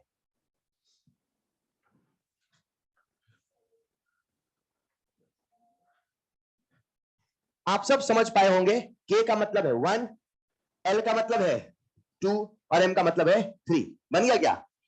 आइए लिखते प्यारे बच्चों, तो कैसे लिखूं मैं? 1s2, फिर 2s2, फिर 2p6, चलेगा? इसके बाद इलेक्ट्रॉन कहां जाएगा? 3s में। अब 3 में, फोर्थ में, थर्ड में कितने इलेक्ट्रॉन है? 4, तो लिखा मैंने 3s, चलेगा? इसके बाद क्या लिखूं मैं? 3p, confirm? अगर बॉक्स रोटेशन होता वो भी बता देते, बता देते, बता देते। लिखिएगा अगला सवाल, लिखिएगा अगला सवाल। Calculate total number of subshell in which n plus L subcell in which n plus L is equal to 5। n plus L की जो मैक्सिमम पॉसिबल वैल्यू कितनी है 5, मतलब n प्लस एल अगर 5 है तो आपको बताने टोटल कितने सबसेल है। बड़ा प्यारा मैथमेटिकल पजल वाला सवाल होता है। एक सवाल ऐसा करता हूं, मैं सिखाता हूं, अगला वाला आप करना, ठीक है? मुझे पता है कुछ बच्चों से बन जाएगा, फिर भी let me explain this time. अब यहाँ पे क्या बोला प्यारे बच्चों, ऐसा n सोचो, ऐसा l सोचो जिसको जोड़ने में क्या मिले 5। तो मैंने क्या किया, यहाँ पे n l की एक टेबल बना ली, बना लू क्या? और मैं सभी पॉसिबल nl को सोचता हूं और सबके सबसेल का नाम लिख देता हूं, चलेगा? मैं आपसे पूछता हूं, जब n की वैल्यू 6 और l की वैल्यू -1 तो क्या 5 होगा? मतलब जब वैल्यूज ले रहे हैं तो प्योर मैथमेटिकल दिमाग नहीं लगाना है, श्रोडिंगर के भी कंसेप्ट लगाने, क्वांटम के भी कंसेप्ट लगाने। And you all know very well कि l -1 पॉसिबल नहीं है, 0 से शुरू होता है और हमेशा n से 1 कम होता है। यस और नो? यानी मैं ये वैल्यू तो ले नहीं सकता। क्या मैं n की 5 वैल्यू ले लूं? जब n 5 है, क्या l 0 है? अब क्या l 0 पॉसिबल होता है? होता है। आओ ऐसे और वैल्यू सोचते हैं, सोच पाएंगे? अब मैंने लिया 4 1 पॉसिबल है, अब मैंने लिया 3 2 पॉसिबल है, मैंने लिया 2 3 पॉसिबल है, पॉसिबल है क्या? मेरे हिसाब से इन तीनों के अलावा शायद आपको दूसरी value possible, confirm, confirm. Now tell me, इसका नाम बताओ, इस सबसेल का नाम बताओ। 5s, ये सबसेल है ऑर्बिटल, ये सबसेल भी है, और मुझे बताओ इसका, ये सबसेल है ऑर्बिटल। अब ये सबसेल है, पी में 3 ऑर्बिटल होते हैं भैया, समझ पाए ना? अब बताओ ये क्या है 3d, ये सबसेल ऑर्बिटल। मैंने आपसे सबसेल पूछा ऑर्बिटल, आंसर विल बी, मैं आपसे ऑर्बिटल पूछता, आंसर विल बी। अगर मैं आपसे ऑर्बिटल पूछता, ऑर्बिटल 5 3 8 1 9, नहीं समझे? अब अगला सवाल आपको करना है। तो कुछ इस प्रकार से हमें पॉसिबल वैल्यूज को सोचना पड़ता है। एक प्यारा सा मैथमेटिकल पजल वाला सवाल है, लिखिएगा अगला सवाल।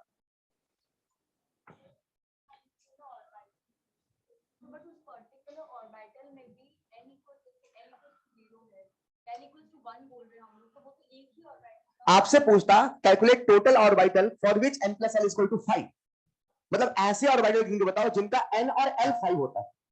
मतलब जो ऑर्बिटल है, अच्छा ऑर्बिटल इंडिविजुअल तो है नहीं, किसी l का हिस्सा है, किसी n का हिस्सा है, तो n प्लस l को जोड़ने से कितना मिले 5, चलेगा? अब n प्लस, ठीक है, तो अपने को केवल यही पॉसिबल कॉम्बिनेशन सोचने हैं। एक और सवाल लिखिएगा, calculate total number of subshell for which, जिनको नहीं समझ में आया एक सवाल और देखिएगा, calculate total number of subshell for which n plus l, for which n plus l is less or equal to 5, for which n plus l is less or equal to 5। अब आपको वो सभी वैल्यूज के बारे में सोचना है जहां पे 5 होता हो या 5 से कम भी होता हो। 5 से ज्यादा नहीं चलेगा, 5 से कम भी चलेगा, और 5 तो चलेगा ही चलेगा। सभी पॉसिबल कॉम्बिनेशन को सोचे, कॉपी में लिखे, गलत करेंगे घबराए नहीं, सोचेंगे तभी पता चलेगा। काउंट करे बार बार सबसेल, काउंट करे बार बार ऑर्बिटल, काउंट करे बार बार।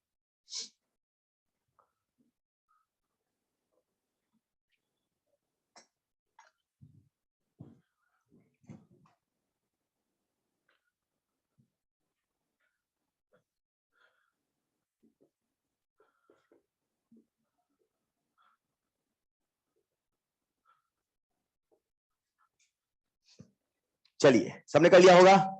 बोलेंगे आंसर, बोलेंगे आंसर पक्का? किसी का आंसर 6 है, 8 10, अरे नहीं नहीं आया होगा, मान नहीं सकता हूं मैं, बता ही नहीं रहे। चलिए आइए देखते हैं। अब प्यारे बच्चों आपको समझना है, हमें n प्लस एल की हर वो वैल्यू सोचना है जब या तो 5 है या तो लेस देन 5 है, चलेगा? उस सवाल को यही सॉल्व कर रहा हूं मैं। मैंने फिर से कैसा टेबल बना लिया, n l और n प्लस एल, चलेगा? अब मैं आपसे पूछता हूं प्यारे बच्चों, मुझे 5 या 5 से छोटा चाहिए, 5 या 5 से, फिर ऑर्बिट शुरू करते, शुरू करेगा? तो ये है 5, ये है 0, पॉसिबल है? ये कितना होगा बता दो, 5। अब मुझे बताओ, जब ये है 5, क्या ये 1 पॉसिबल है? नहीं। मेरे हिसाब से अब l की वैल्यू होगी बड़ी और होगा ये 5, मतलब अब दूसरी वैल्यू पॉसिबल नहीं। अब हम 5 से आते हैं 4 में, आगे क्या? जब 4 है तो 4 के साथ 0, क्या पॉसिबल है? तो 4 प्लस 0 कितना है? 4, परफेक्ट। जब ये है 4, ये है 1, क्या ये पॉसिबल है? पॉसिबल है, हाँ या ना? मेरे हिसाब से अब 4 के साथ 2 ये पॉसिबल नहीं है, बिकॉज 4 के साथ 2, 4 प्लस 2 कितना होगा? 6। साथ में कर रहे हो ना सब लोग? फिफ्थ ऑर्बिट भी हो गया, फोर्थ ऑर्बिट भी हो गया, चलते थर्ड ऑर्बिट चलेगा। जब ऑर्बिट नंबर है 3 तो क्या एल 0 पॉसिबल है? और 3 + 0 3, क्या ये एक्सेप्टेड वैल्यू है? या तो 5 होना चाहिए, तो 5 से छोटा, क्या ये 5 से छोटा है? फिर अब मुझे बताओ, जब ऑर्बिट नंबर 3 1 क्या पॉसिबल है? अब मुझे बताओ, जब ये 3 ये 2 क्या ये पॉसिबल है? कंफर्म। अब फिफ्थ ऑर्बिट भी हो गया, फोर्थ भी हो गया, थर्ड भी हो गया, अगला ऑर्बिट नंबर सेकंड। अब जब ये 2 है तो क्या यहाँ पे ये 0 पॉसिबल है? जब ये 2 है तो क्या 1 पॉसिबल है? जब ये 2 है तो क्या 2 पॉसिबल है? वो पॉसिबल, वो नंबर ही पॉसिबल नहीं है। फिफ्थ भी हो गया, फोर्थ भी हो गया, थर्ड भी हो गया, अब कौन सा बचा? फर्स्ट। बहुत बढ़िया। तो अब मैं आपके सामने लिखता हूं यहाँ पे प्यारे बच्चों 1, क्या 1 साइड 0 पॉसिबल है? मेरे हिसाब से इसके अलावा कोई पॉसिबल? अब फटाफट सबके नाम बता दो, इसके नाम बताना है, आपको नाम बताना है। ये होगा 5s, ये होगा 4s, ये होगा, ये होगा,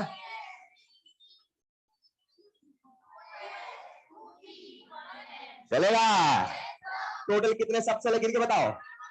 1 2 3 4 5 6 7 8 9, चलेगा, आसान है। लिखिएगा एक और सवाल, calculate total number of orbital, calculate total number of orbital with m is equal to 0 in chromium configuration. Calculate total number of orbital with m is equal to 0, m is equal to 0 in chromium configuration. तो chromium के configuration में ऐसे कितने orbital हैं जिनके लिए m की value है 0, जिनके लिए m की वैल्यू है 0? मुझे लगता है सबसे बन गया होगा, बन जाएगा क्या? सवाल समझ पाए क्या? यहां सवाल ही समझना पड़ता है, कई बार सवाल बड़े कंफ्यूजिंग से हो जाते हैं। तो लैंग्वेज को 2 बार पढ़ाते हो, लैंग्वेज को 3 बार पढ़ाते हो। किसी कॉम्प्लेक्स सवाल को पढ़ने का तरीका ही होता है कि आप थोड़ा पढ़ें, उसे इमेजिन करें, फिर आगे पढ़ें। Is this clear? आइए प्यारे बच्चों, सबसे बन गया क्या? सबसे पहले क्या मैं आपके सामने क्रोमियम का कॉन्फ़िगरेशन लिख दूं? बता दो क्या? 1s2 2s2 2p6 3s2 3p6 4s1, चलेगा? अब m0 गिनना है, क्या गिनना है? जहां जहां मैं लिख देता हूं, क्या यहां m0 होता है? एक, क्या है m0 होता है? यहां भी m0 होता है। नाम बता दो कौन है? pz। परफेक्ट परफेक्ट परफेक्ट, सबको याद है क्या? अब बताओ क्या है? m0 है, यहां भी m0 है, यहां भी m0 है, यहां भी m0 है। नाम बता दो।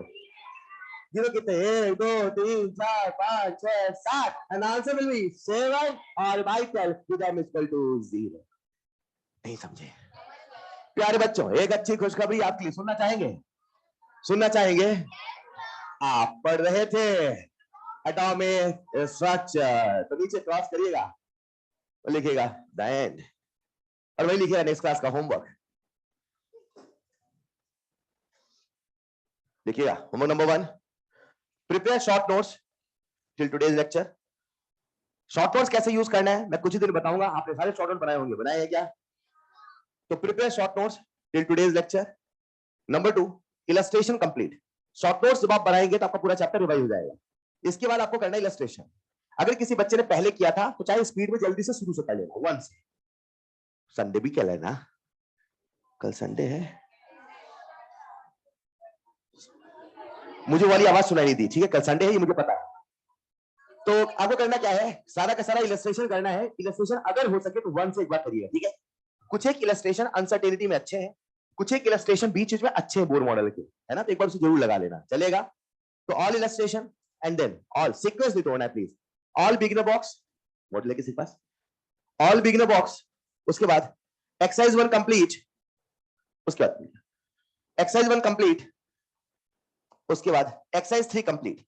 इस बारी आप क्या करेंगे? एक्सरसाइज 3 करेंगे कंप्लीट।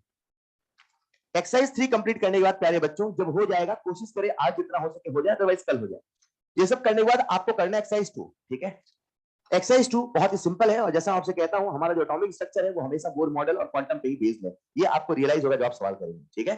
मतलब मैं अगर मान लो ऐसा हो कि हमें लिमिटेड लेक्चर मिल जाए और कहा जाए कि भाई साहब वो पढ़ा तो जो इंपॉर्टेंट है, पर बोर मॉडल यही पढ़ा है बस, बाकी सारी बातें आपको दिमाग में रखनी है। अगर कहीं आ गया, just for feel good, just for feel safe, but ये भी याद रखना है which is the most important section, ठीक है?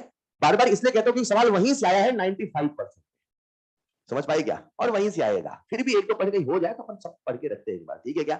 तो वो चीज आपको ढंग से आनी चाहिए। Bohr model and destruction, is this clear? आपका होमवर्क रहेगा एक्सरसाइज 2 का। एक्सरसाइज 2 में टोटल 29 सवाल है, राइट? और 29 सवाल में आपको जो टोटल टाइम दे रहे हैं वो है प्यारे बच्चों 40 मिनट। कितना है? चलेगा। मैक्सिमम टाइम लिमिट है प्लीज। एक्सरसाइज 1 लगाएंगे, 3 लगाएंगे इलस्ट्रेशन भी, उसके बाद इस पर टूट पड़ेंगे, ठीक है? जो भी डाउट है उन सवालों को डाउट रहने के बावजूद इसे करें, मतलब डिस्कशन तो बाद में होगा ना, और 1 गो में करेंगे। जब भी करें सवाल 1 गो में करें, चलेगा? चलेगा। नए पेज प्यारे बच्चों सुनहरे अक्षरों से डालिएगा एक नए चैप्टर का, विच इज इसके बाद तो खत्म है ना? हाँ, लिखिएगा नया चैप्टर जिसका नाम है some basic concept of chemistry. लिखिएगा नया चैप्टर का नाम some basic concept of chemistry. आप जान के हैरान होंगे, इसका नाम मोल कंसेप्ट नहीं है, इसका नाम है सम बेसिक कंसेप्ट। क्या नाम है? Some basic. फिर अजीब नहीं है, पूरी केमिस्ट्री पढ़ने के बाद आपको बेसिक कैसे पढ़ा रहे हैं? यानी कि कहीं ना कहीं ये बेसिक कंसेप्ट आपके जहन में होंगे पर आपको पता नहीं होंगे, हाँ या ना? तो मैं बस आपको ये दिलासा दिलाऊंगा, ये कॉन्फिडेंस दिलाऊंगा कि सारे कंसेप्ट आपके जहन में है। तो मैं क्या करूंगा, इस पूरे चैप्टर को सवालों से सिखाऊंगा। ये सिखाऊंगा न्यूमेरिकल न्यूमेरिकल न्यूमेरिकल न्यूमेरिकल, बीच बीच में जहां फंसेंगे वहां थ्योरी चलती रहेगी, राइट? मतलब मैं क्या करूंगा, सवाल आएगा, हल्का सा थ्योरी, उसके बाद सवाल, हल्का थ्योरी, हेलो। अब मुझे आपको बताना है मोल क्या है, तो मोल की थ्योरी पढ़ाने पड़ेगी आपको। मोल क्या है? एवोगाड्रो नंबर क्या आपको पता नहीं है क्या? पता है क्या? शुरू करते हैं, ध्यान सुनिएगा, सुन रहे हैं क्या? तो प्यारे बच्चों ये जो चैप्टर है हमारा एक ही टारगेट था, एक ही है, हमें मॉड्यूल के एक सवाल में टिक लगाना है, यस और नो, और वो भी सॉल्व करके। तो हम लोग पढ़ने वाले हैं some basic concept of chemistry. अब तो मैं कह रहा हूं सुनिएगा, पूरी केमिस्ट्री में शुरू कर रहे हैं, पूरी केमिस्ट्री में क्वांटिटेटिव एनालिसिस, क्या बोला मैंने? करने के 3 कंसेप्ट है, 3 कंसेप्ट है। सबसे पहला कंसेप्ट है मोल कंसेप्ट, और दूसरा कंसेप्ट प्यारे बच्चों जो आउटडेटेड हो चुका है, अब हम आपको नहीं पढ़ाते हैं, अगर हुआ तो मैं किसी एक कंबशन सवाल बता दूंगा, पीओएसी, इसे बोलते हैं प्रिंसिपल ऑफ एटॉमिक कंजर्वेशन। ये केवल कंबशन के सवाल में चलता है और बहुत बढ़िया ट्रिक बन जाता है। तो अगर आपको डिफिकल्टी आई, हालांकि आएगी नहीं, पर आई तो फिर मैं ये बताऊंगा, अदरवाइज हम पढ़ते नहीं है, this is outdated, this is. तो अपना जो सिलेबस है प्यारे बच्चों, हम लोग पढ़ रहे हैं क्वांटिटेटिव एनालिसिस। क्या पढ़ रहे हैं? तो पूरी केमिस्ट्री में क्वालिटेटिव के 3 कंसेप्ट है, एक है मोल कंसेप्ट, एक है पीओसी, और एक है concept of gram equivalent. Concept of gram equivalent का रूप आपने इलेक्ट्रोकेमिस्ट्री में देखा है, आपने रेडॉक्स में भी देखा है, और आपने अलग अलग चैप्टर में देखा है, बोलो हाँ या ना? और आयनिक में तो देखा ही है, यस और नो? तो कहने का मतलब ये है, ये कंसेप्ट कहीं ना कहीं आप सबके जहन में घुसा पड़ा है।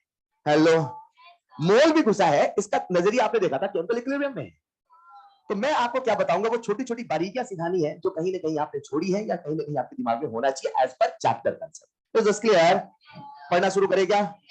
तो प्यारे बच्चों हमारा जो डिस्कशन है वो इन्हीं दोनों पे बेसिकली होता है, एक है मोल कंसेप्ट, दूसरा कंसेप्ट ऑफ ग्राम इक्विवेलेंट।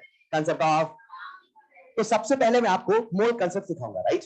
अब जब मैं आपको मोल कंसेप्ट सिखाऊंगा तो कंसेप्ट सिखाने के पहले ऑब्वियस सी बात है, समझना पड़ेगा कि मोल क्या है आखिर।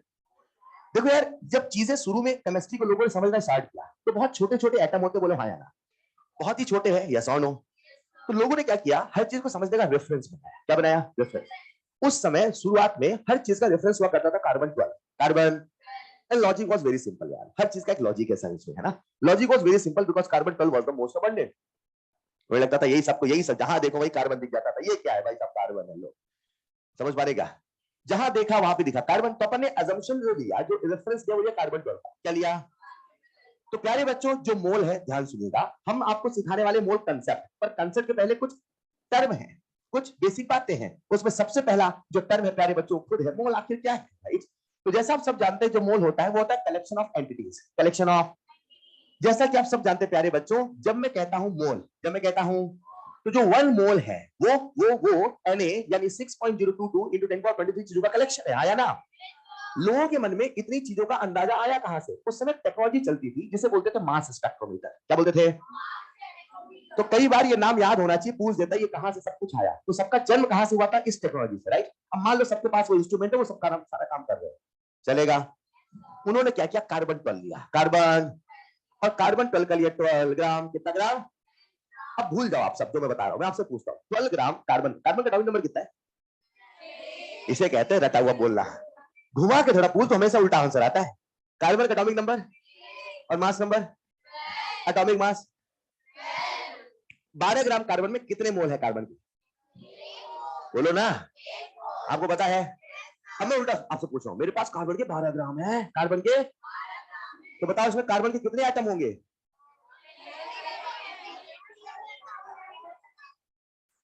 पक्का? अब इसी कहानी को मैं ऐसे बोलो, पता लोगों ने पहले कार्बन का 12 ग्राम लिया, लोगों ने कार्बन का 12 ग्राम, फिर मास स्पेक्ट्रोमीटर से वहां पे जब एटम काउंट किए, क्या काउंट किए, उनको एग्जैक्टली प्यारे बच्चों 6.022 into 423 एटम मिलते थे। हमें पता नहीं है क्या? अरे समझ पा रहे क्या? अब मुझे एक बात बताओ, ये जो आपके सामने है इसी शायद हम लोग बोलते हैं एवोगाड्रो नंबर, क्या बोलते हैं? और प्यारे बच्चों इसे ही उस समय बोला जाता था मैजिकल नंबर, क्या बोलते थे? ये जादू कैसे दिखाता है मैं कुछ देर में सिखाता हूं, फिलहाल आप सबका ध्यान चाहिए। तो मोल आया कहां से? Mole is nothing but collection of this thing. मैंने कहा 1 मोल मार्कर, क्या बोला मैंने? तो कितने सारे मार्कर हैं?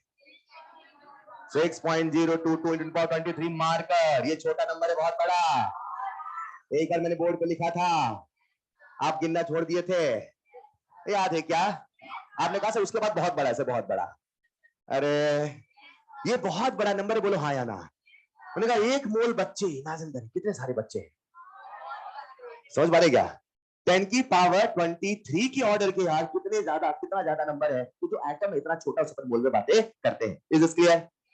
अब जरा ध्यान से सुनना जो मैं कहने वाला हूं। बच्चों क्या लगता है ये जो एवोगाड्रो नंबर है ये यूनिवर्सल कांस्टेंट है? नहीं, यूनिवर्सल कांस्टेंट नहीं है। मतलब मैं अभी जितना डिस्कशन किया तो सबसे काम की बात अब बोलने वाला हूं, यूनिवर्सल कांस्टेंट नहीं है। ये जो एवोगाड्रो नंबर होता है प्यारे बच्चों, ये जो Na होता है, गौर करिएगा, गौर फरमाइएगा, ये डिपेंड करता है, ये डिपेंड करता है, ये डिपेंड करता है एटॉमिक वेट स्केल पे। किस पे डिपेंड करता है? अब मन में सवाल आया, साहब आखिर एटॉमिक वेट है क्या? एटॉमिक वेट, और एटॉमिक वेट को मेजर करने की स्केल क्या है? वो कौन सी स्केल थी जिससे हम दुनिया के सभी एटम के एटॉमिक वेट मेजर करते थे? यस और नो?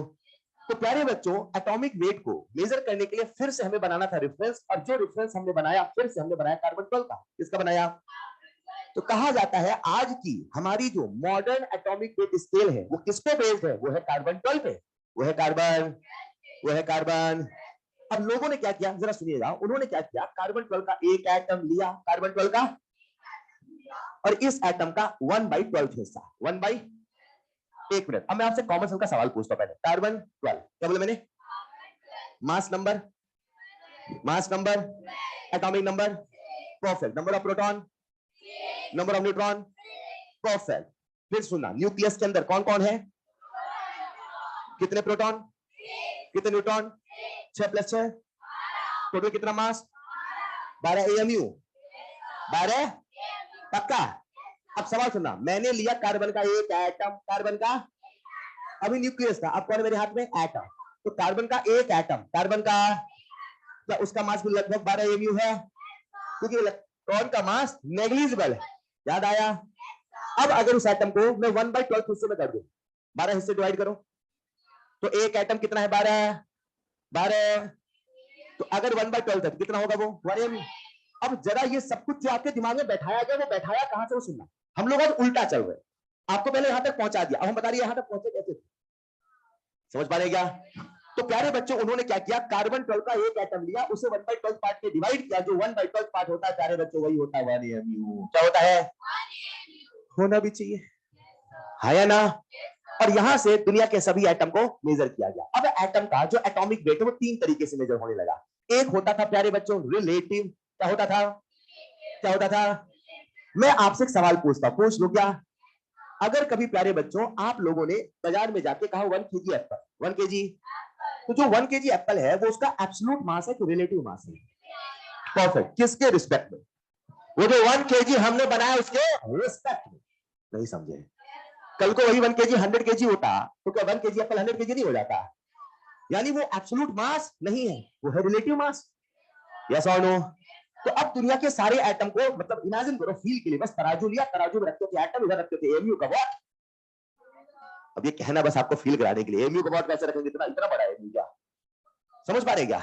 तो मैंने इधर रख दिया ऑक्सीजन का एटम, रख दिया ऑक्सीजन का एटम, इधर कितना वॉट रखना पड़ेगा? 16 वॉट। समझ पाया? तो मान लो सब्जी वाले की दुकान पे यहाँ पे 16 एमयू का वॉट रखे, तो रखते का 16, भैया बीच में सुई हाँ हाँ ये 16 वॉट। हेलो? तो दुनिया के सारे एटम अब इसी के रिस्पेक्ट मेजर होते थे, इसे बोला गया रिलेटिव एटॉमिक मास। क्या बोला गया? तो जब भी मैं लिखूंगा एएमयू में, जब भी मैं लिखूंगा तो उसे बोलेंगे रिलेटिव एटॉमिक मास, चलेगा? एग्जाम्पल के तौर पे हम लोग लेके चलते ऑक्सीजन, क्या लेके चल रहे हैं? तो ऑक्सीजन का आप मुझे बताओ रिलेटिव एटॉमिक मास या रिलेटिव एटॉमिक वेट कितना होगा? 16 AMU, 16। लेकिन प्यारे बच्चों, जब भी मैं आपसे पूछूं एक्चुअल एटॉमिक वेट, क्या पूछूं? तो याद रखना, मुझे आंसर देना होगा ग्राम में या किलोग्राम में, ग्राम में या किलो। अब मुझे बताओ, क्या इसको हम ग्राम में कन्वर्ट कर सकते हैं? 1 AMU कितना ग्राम? 1.67 इंटू 10 की पावर -27 kg या -24 ग्राम। आपको मैंने एटॉमिक वेट बताया था, याद है क्या? अरे प्रोटॉन का मास यार, न्यूट्रॉन का मास यार। तो मैं प्यारे बच्चों अब लिखता हूं एक्चुअल एटॉमिक वेट। क्या लिख रहा हूं? तो जो एक्चुअल एटॉमिक वेट होगा वो कितना होगा, बता पाओगे? 16 इंटू 1.67 इंटू 10⁻24 ग्राम। केजी में, केजी में लिख लोगे क्या? अब सुनना ध्यान से, सबसे पहले आया मोल। ये मोल जो आया ये एटॉमिक वेट स्केल पे डिपेंड करता था। एटॉमिक वेट क्या है? मैंने कहा 3 टाइप के हो गए, एक होगा रिलेटिव, एक होगा एक्चुअल, एक होता है ग्राम एटॉमिक वेट। क्या होता है? क्या होता है? अब जरा सुनना ध्यान से, जाने अनजाने में आप करते यही हो। मैं आपसे पूछता हूं मोल, क्या पूछता हूं? मोल। क्या पूछा मैंने? कार्बन का। मेरे पास कार्बन के 24 ग्राम है। सोचो, ये 24 ग्राम बोलती है, हाथ क्यों ले आता हूं मैं? कभी 10 ग्राम गोल्ड खरीदा है तो पता हो 24 ग्राम कितना होता है? 10 ग्राम यानी एक तोला हुआ ना। गोल्ड पता ना महंगा है, गोल्ड समझते नहीं समझते? तो 10 ग्राम आपको लगता नहीं अच्छी, मतलब 24 ग्राम क्या हाथ में आ जाएगा ना? हाँ या ना? तो अब आपके हाथ में 24 ग्राम कार्बन, इमेजिन करें। ऐसा नहीं 24 ग्राम दिखता नहीं आपको, पक्का ना? तो जो गोल्ड खरीदते उसको बहुत दिखता है। खैर, तो इमेजिन करते हैं हमारे पास यहाँ पे 24 ग्राम कार्बन है। कितना है? हम मुझे इसके मोल्स निकालने हैं। क्या निकालने हैं? कितने मोल? पक्का? आपने फॉर्मूला क्या लगाया? Weight in grams upon atomic. यार दिमाग लगाओ, जब आप वेट इन ग्राम लिख रहे हो तो ऊपर लिखा आपने 24 ग्राम। और यूनिटरी कंसेप्ट, यूनिट का कंसेप्ट फिजिक्स का जो कंसेप्ट कहता है कि अगर ऊपर ग्राम नीचे भी होना चाहिए ग्राम। तो जाने अनजाने में आपने 12 से डिवाइड किया, 12 ग्राम से डिवाइड किया। अब अपने आप से पूछो, कार्बन के एक एटम का मास 12 ग्राम होता है क्या? एक एटम जिसे देख नहीं पाते 12 ग्राम का, ये कैसा 12 ग्राम दिखता नहीं है?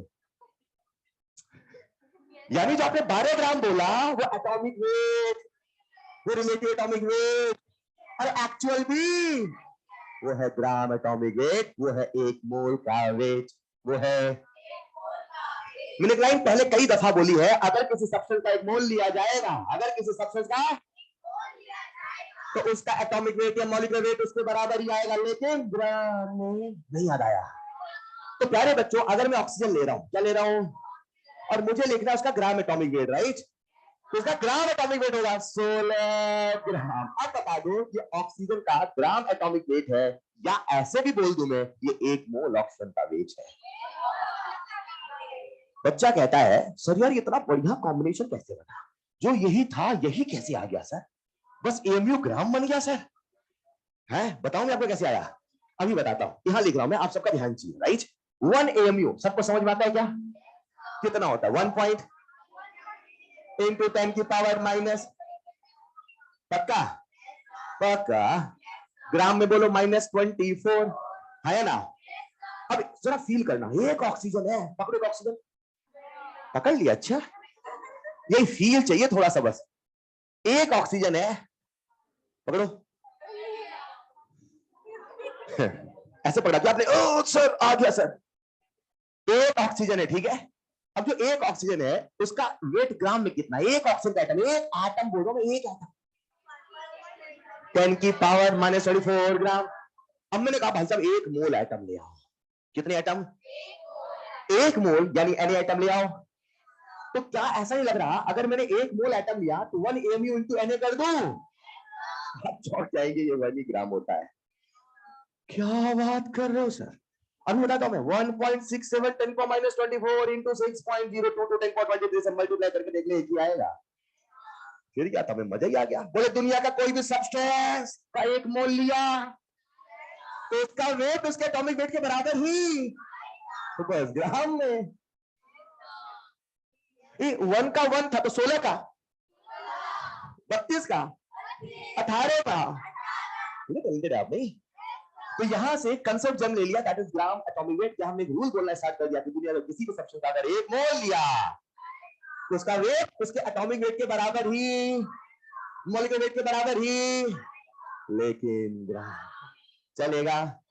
ये सब बताने की आवश्यकता थी आपको, बताओ। लिखिएगा कॉपी में, पहले ये वाला पॉइंट लास्ट में लिखना है ना, जैसे बोले सब जल्दी लिखेंगे, जल्दी से, तूफान गति से।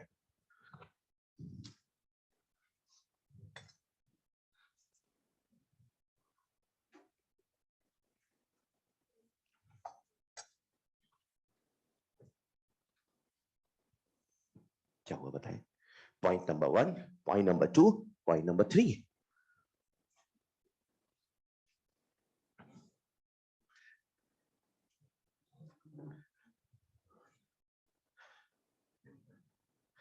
मुझे उम्मीद आप सबने लिख लिया होगा। तो आप पढ़ रहे हैं सम बेसिक कंसेप्ट।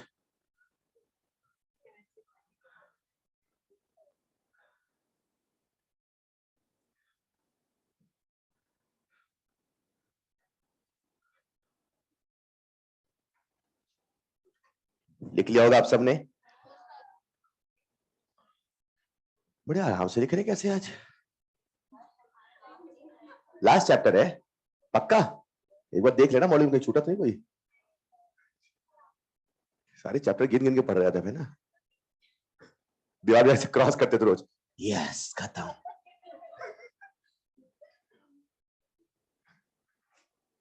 कुछ बच्चों ने सब कुछ लिखा ही नहीं होगा, बस दीवार में एक कागज चिपकाया होगा सिलेबस।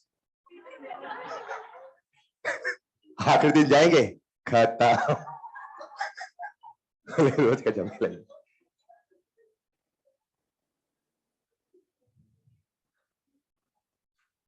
लिख लिया होगा आप सबने। तो अच्छा ये बताओ यार, मैंने एटम के लिए 3 वर्ड बनाए, तो मॉलिक्यूल के लिए भी मैं बोलूं ग्राम मॉलिक्यूलर वेट। क्या बोला मैंने? क्या मतलब इसका? मॉलिक्यूलर वेट इन ग्राम, यार ये मोल का वेट इन ग्राम। यस और नो? पक्का? लिखिए जल्दी से। अब होता क्या ना, कभी कभी सवाल इसमें इस कंसेप्ट बड़े अच्छे मजे लेता है। कैसे? 1 AMU into Na equal to 1 gram है, तो कभी कभी आपसे पूछेगा 1 AMU इज, अब बच्चा रटा है 1.67, लेकिन ऑप्शन में होगा 1 by Na। समझ पा रहे हैं ना? तो कभी ऐसे भी ढूंढना आना चाहिए। तो यहाँ पे थोड़ा मैथमेटिकल ऑप्शंस को मॉडिफाई करते हैं। तो ये मत सोचो कि आपको याद है वही ऑप्शन मिल जाए, कई बार ऑप्शंस को यहाँ पे चेक करना मैथमेटिकली।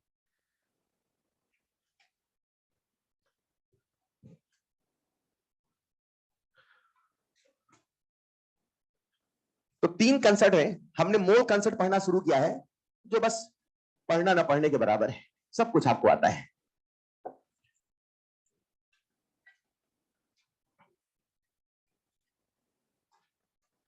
लिख लिया होगा आप सबने। लास्ट में पॉइंट लिखिएगा स्टार बना के।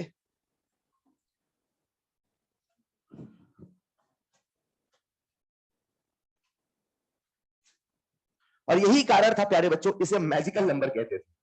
आपको ये जादू लगा कि नहीं लगा? उसमें लोगों को भी लगता था यार ये बढ़िया है यार, किसी भी सबसे एक मोल ले लो। जैसे उन्होंने हाथ में पानी लिया, क्या लिया? सबको दिख रहा है क्या? दिख रहा है क्या? एक सवाल मैं आपसे पूछता हूँ, राइट? यहाँ पे पानी है ना? इमेजिन करते पानी का 36 ग्राम है। पानी का इमेजिन कर लो। आज से 100 साल पहले चलो चलो 100 चलो, मैंने से पूछा इसमें 36 ग्राम है, पानी के मॉलिक्यूल गिन के बताओ, गिन के बताओ। 1 मिनट। अब आप आज का कंसेप्ट लगाओ, 36 ग्राम पानी तो कितने मोल पानी?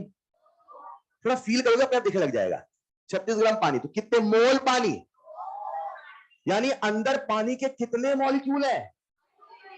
2Na। पक्का? तो जब ये नंबर आ चुका था तो अवेगेटो साहब ऐसे बता देते थे, बोले भाई ये तुमने तो जादू कर दिया। बोले मैं मैजिशियन। नहीं समझ पाए?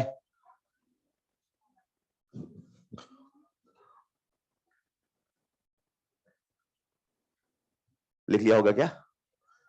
लिखिए next point. 1 AMU into Na equal to 1 gram and 1.67 into Na, मतलब उस वैल्यू को लिख देना 1 ग्राम। तो AMU को जब हम ग्राम में कन्वर्ट करते हैं और Na से मल्टीप्लाई करते हैं, फाइनली कन्वर्ट होता है 1 ग्राम। और यहीं से न्यूमेरिकल प्रॉब्लम की एक लैंग्वेज चल पड़ी कि सवालों में अक्सर लिखा मिलता है, लिखेगा नेक्स्ट स्टार। समझ लिखा होगा क्या? लिखेगा नेक्स्ट स्टार। जब भी मैं बोलूं 1 ग्राम एट, क्या बोलूं? 1 ग्राम ऑफ नहीं बोल रहा हूं, तो बोलो 1 ग्राम, समझ जाना इसका मतलब है 1 मोल एटम। अच्छा एटम मॉलिक्यूल मतलब पता है कि सम बेसिक कंसेप्ट चल रहा है, वेरी वेरी बेसिक कंसेप्ट हम लोग पढ़ रहे हैं, सम बेसिक कंसेप्ट है ना, सम वेरी वेरी बेसिक ही पढ़ रहे हैं। एटम और मॉलिक्यूल में पता है ना, तो मैंने लिखा 1 ग्राम एटम यानी 1 मोल एटम। तो अगर प्यारे बच्चों मैंने लिखा 1 ग्राम मॉलिक्यूल, अब बता दो उसका क्या मतलब है। अरे यार सब आता आपको, लिख लेंगे फिर नेक्स्ट स्टार। तो अब यहीं से, इसी कंसेप्ट से न्यूमेरिकल्स प्रॉब्लम की एक लैंग्वेज डेवलप हो गई कि जब भी बोले ग्राम एटम, समझ जाना वो ग्राम नहीं है, वो है 1 मोल। और जब भी बोले प्यारे बच्चों 1 ग्राम मॉलिक्यूल, समझ जाना वो है 1 मोल मॉलिक्यूल। लिख लिया होगा क्या।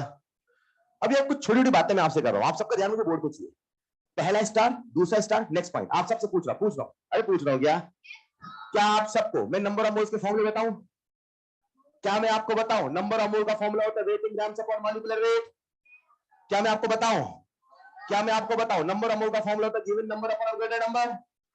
क्या मैं आपको बताऊं नंबर ऑफ मोल का फॉर्मूला होता है वॉल्यूम अपॉन 20.4 लीटर? क्या मैं आपको ये बताऊं?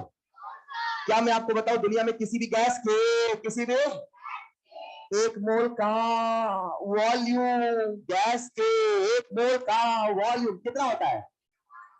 क्या मैं आपको ये बताऊं ये कंडीशन यूनिवर्सल नहीं है? क्या मैं आपको बताऊं ये केवल एसटीपी एनटीपी पे वैलिड है? क्या मैं आपको बताऊं एसटीपी एनटीपी का मतलब क्या है? STP standard temperature pressure, normal temperature pressure आया ना। जब भी स्टैंडर्ड बोला 1 बार प्रेशर माना, नॉर्मल दुनिया को बोलते हैं तो प्रेशर 180 ऑन डेफिनेशन। स्टैंडर्ड का मतलब 1 बार, और नॉर्मल जब भी ये सोच रहे नॉर्मल चलेगा। And temperature is 0 degree Celsius यानी 273 केल्विन। तो ये सब बताने की आवश्यकता है, लिख लीजिएगा, बता दिया तो।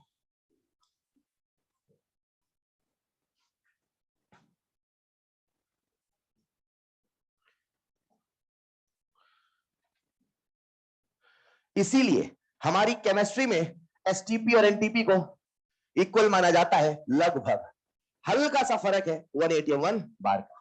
और अगर वैल्यूज की बात करें तो वैल्यू, बस आपको एक फैक्ट बता देता हूं, जानना नहीं है, ये है 22.4 और एनटीपी भी होता है 22.7, हल्का सा अंतर आता है, बस याद रखो अपने लिए तो न्यूमेरिकल प्रॉब्लम में 22.4 ही चलने वाला है। कई बार कोई थ्योरी का सवाल पूछ दे तो पता होना चाहिए, बस चलेगा। लिखेगा नेक्स्ट स्टार, सारे फॉर्म में लिख ले, मतलब ये सारी बातें आपको बताने की आवश्यकता नहीं थी। अब जब बताने की आवश्यकता नहीं थी, बता दिया है, तो लग रहा सवाल भी कर ले। आइए प्यारे बच्चों इस कंसेप्ट को आत्मसात करते हैं कुछ सवालों के माध्यम से। लिखिएगा पहला सवाल। तो अपन ने याद कर लिया एक मोल का वॉल्यूम कितना है 22.4 लीटर, या उल्टा चले 20.4 लीटर यानी, अच्छा कंफर्म है। लिखिएगा एक सवाल, calculate volume of 1 mole of water at STP. Calculate volume of 1 mole of water. STP हटा दे सवाल से। Calculate volume of 1 mole of water. जल्दी बताओ आंसर। 22.4 वो गैस के लिए था। अच्छा हाँ यार नहीं समझे, अरे वो रूल गैस के लिए था भैया, किसके लिए था वो? मैं बोल रहा हूँ 1 mole of water, वाटर बोल रहा हूँ तो वाटर वेपर थोड़ी बोला है। यस और नो? अच्छा मैं एसटीपी बोल देता अगर तब तो आप मुझसे लड़ जाते, सर वाटर है ही नहीं सर। 0 डिग्री सेल्सियस 1 बार प्रेशर, पानी का फ्रीजिंग पॉइंट नहीं है। अरे पानी का फ्रीजिंग पॉइंट है कि नहीं है? 0 डिग्री सेल्सियस पानी का फ्रीजिंग पॉइंट है कि नहीं है? और वहां आइस और वाटर बीच में इक्विलिब्रियम होता है कि नहीं होता? यस और नो? तो मैंने आपको ये सवाल इसीलिए कराया प्यारे बच्चों, याद रखना एक मोल का वॉल्यूम 2.4 लीटर है, एसटीपी एनटीपी पे only for gas, only for, ये लिक्विड है ना यार, तो क्या इसका हम वॉल्यूम नहीं बता सकते? अपन तो बता सकते हैं, सॉल्यूशन चैप्टर पढ़ा है, पानी की डेंसिटी है 1 ग्राम पर एमएल, 1 ग्राम, एक ग्राम तो पता ही नहीं है। हाँ सर, एक मोल का क्या बोला मैंने, जो वेट होगा क्या 18 ग्राम होगा, और 18 ग्राम का मतलब 18 ml। कंफर्म? सबसे बढ़िया क्या अगला सवाल लिखिएगा, calculate the volume of, calculate the volume of 1 molecule of water, 1 molecule of water, calculate the volume of 1 molecule of water.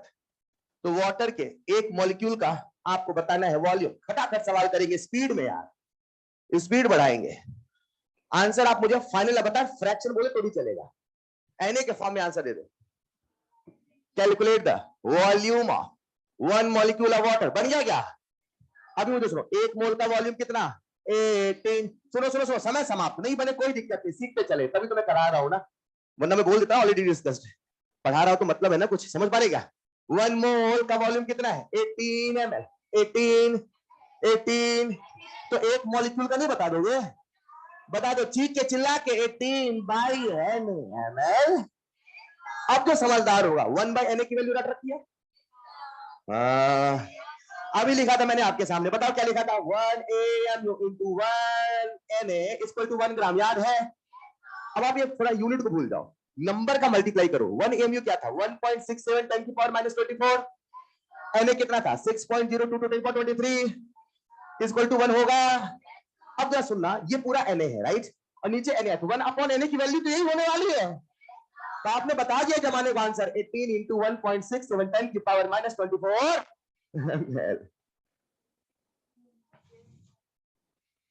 बिना सॉल्व किए बता दिया आंसर, नहीं रिलेट कर पाए। पक्का? तो ऑप्शन ये भी मिल सकता है, ऑप्शन ये भी मिल सकता है, और ऑप्शन और कॉम्प्लेक्स है तो मल्टीप्लाई करके मिल सकता है। समझ पाएगा? सवाल में दम नहीं, अब दम आएगा कैलकुलेशन। Is this clear? लेकिन अगला सवाल, if 5.6 liter of a gas, if 5.6 liter of a gas occupies 5.6 liter of a gas occupies, sorry, 5.6 liter of a gas weighs 10 gram. 5.6 liter of a gas weighs 10 gram. Then calculate molecular weight of the gas. Then calculate molecular weight of the gas. आपको बताना है gas का molecular weight. फटाफट फटाफट, सबसे बन गया होगा, फटाफट आंसर बताया यार, तब तो मजा है। देन कैलकुलेट मॉलिक्यूलर वेट, बन गया क्या? अच्छा, ऐसे सवाल अपने इलेक्ट्रो में भी किए हैं, याद करो। जब हम 5.6 को 11.2 याद आ रहा है क्या? 5.6 है 10 ग्राम, 11.2 है 20 ग्राम। मन में कैलकुलेशन कैसा करो। अब याद है किसी को 5.6 is 1/4 of 20.4? 5.6 is 1/4 of 22.4, याद आया? और नहीं याद है तो ऐसे करो ना, 5.6 का 10 ग्राम, 11.2 का 20 ग्राम। अरे 5.6 into 2 है ना, और 11.2 into 2 20.4 का 40 ग्राम, तो 20.4 लीटर यानी कि 1 मोल। और 1 मोल का जो वेट होता है वही तो होता है मॉलिक्यूलर वेट। हाँ या ना? नहीं समझे? एक और सवाल लिखिएगा, if 10 gram of a triatomic gas, if 10 gram of a triatomic gas occupies 2.8 liter, if 10 gram of a triatomic gas occupies 2.8, feel कर पाए क्या? 10 gram 2.8 liter. Then calculate first part, molecular weight of the gas. Then calculate first part, molecular weight of the gas. Second part, atomic weight of the gaseous atom. Atomic weight of the gaseous atom.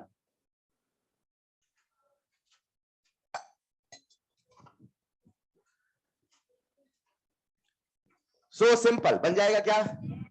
कितने बच्चों से बन जाएगा? Raise your hand. अरे वाह, relate करें ना। 10 ग्राम 2.8 का दुगुना, 5.6 का दुगुना, 11.2 का दुगुना। फिर को ये नंबर याद होने चाहिए। चलिए, टाइम्स अप। प्यारे बच्चों 10 ग्राम 2.8 2.8 इंटू 2 5.6 इंटू 2 11.2 इंटू 2 कितना आया? हाँ या ना? नहीं करना है, गलत नहीं होना चाहिए, मेरा इंटेंशन ये। मैं आपको ट्रिक बताऊं, गलत कर दो ना, उससे अच्छा ऐसे करो। समझ पा रहे क्या? ज्यादा मेहनत लग रही क्या? अरे बोलो ना। फिर कितना? 10 से कितना है ये? 20 20 से 40 40 से, यानी कि जो ट्राई एटॉमिक गैस है, जो ट्राई एटॉमिक, उसके 22.4 लीटर का वेट 80 ग्राम है, तो 22.4 लीटर का वेट 80 ग्राम, यानी एक मोल का वेट 80 ग्राम। और वो गैस डायटोमिक नहीं ट्राइएटॉमिक है। कैसी है? यानी वो गैस अगर है A3, कौन है? तो A3 का जो मॉलिक्यूलर वेट है क्या 80 है? अच्छा, ये मॉलिक्यूलर वेट है, ग्राम मॉलिक्यूलर वेट है। अच्छा, मैं आपसे पूछता इसका रिलेटिव मॉलिक्यूलर वेट, मैं आपसे पूछता एक्चुअल मॉलिक्यूलर वेट, 80 इंटू 1.67 10 की पावर -24 ग्राम। नहीं समझे? पक्का? लेकिन सवाल हमसे मॉलिक्यूलर वेट पूछा, फर्स्ट पार्ट सेकंड पार्ट पूछा, एटॉमिक वेट बता दोगे क्या? अब ये कैसे बताओगे? 3A का इतना, तो 1A का 80/3। नहीं समझे? तो 1A का 80/3, हाँ या ना? लिखिएगा एक और सवाल, calculate relative molecular weight, calculate relative molecular weight of, calculate relative molecular weight of NaOH, calculate relative molecular weight of NaOH। आपको NaOH का रिलेटिव मॉलिक्यूलर वेट बताना है, बता दोगे क्या? सो सिंपल, सबने बता दिया होगा, बोलेंगे आंसर 40। जब भी आंसर AMU में बोला जाएगा वो रिलेटिव ही है, समझ पाए ना? उसके रेफरेंस में तौला गया है, ऐसा फील करें, राइट? सो बहुत अच्छे, आंसर विल बी 40 AMU। बन गया क्या? बन गया क्या? नहीं बना? पक्का? पक्का? देखिए अगला सवाल, calculate total number of electrons, calculate total number of present in total number of electrons present in 18 ml of water।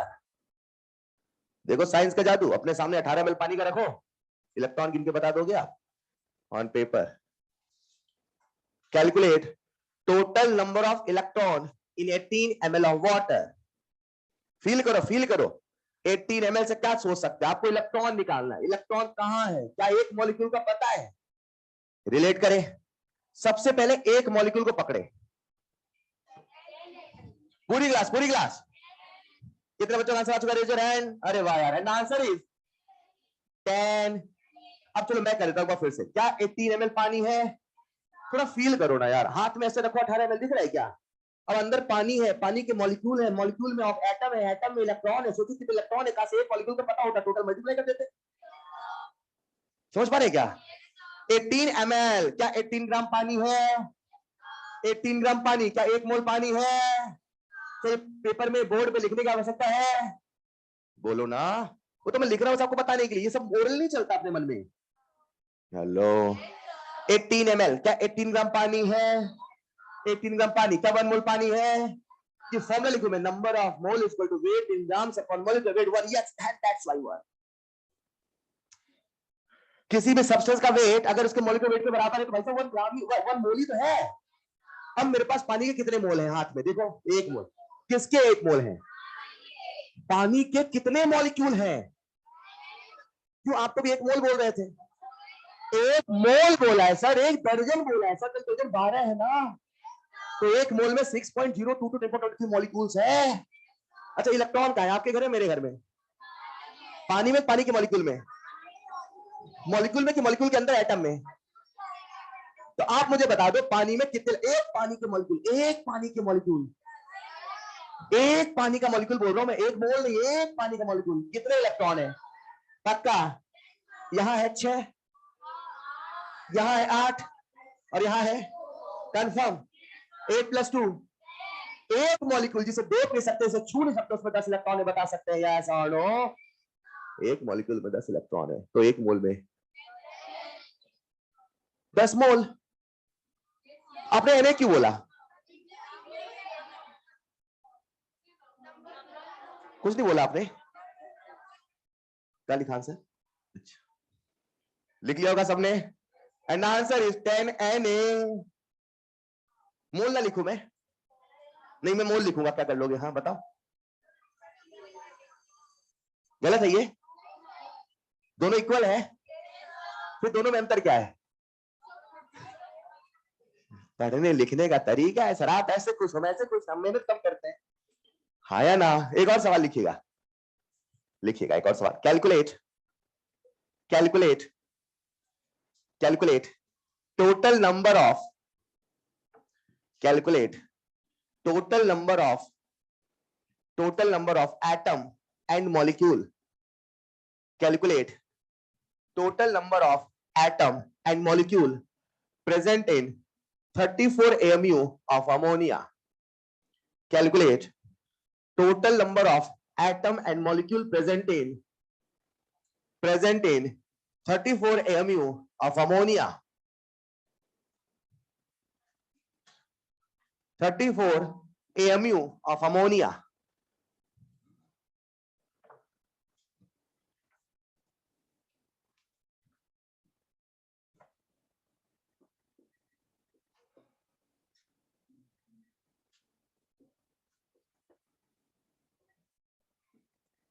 Hello hello, बन गया क्या? अच्छा, 34 AMU है, कितने मॉलिक्यूल है? 34 मोल, 34 मोल।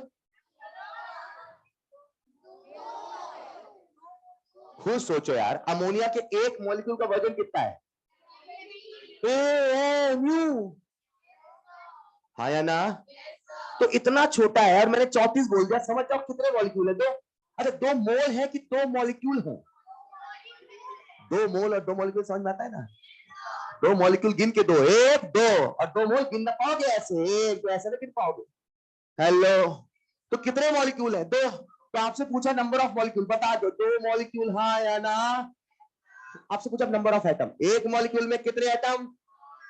एक मॉलिक्यूल में, पक्का ना?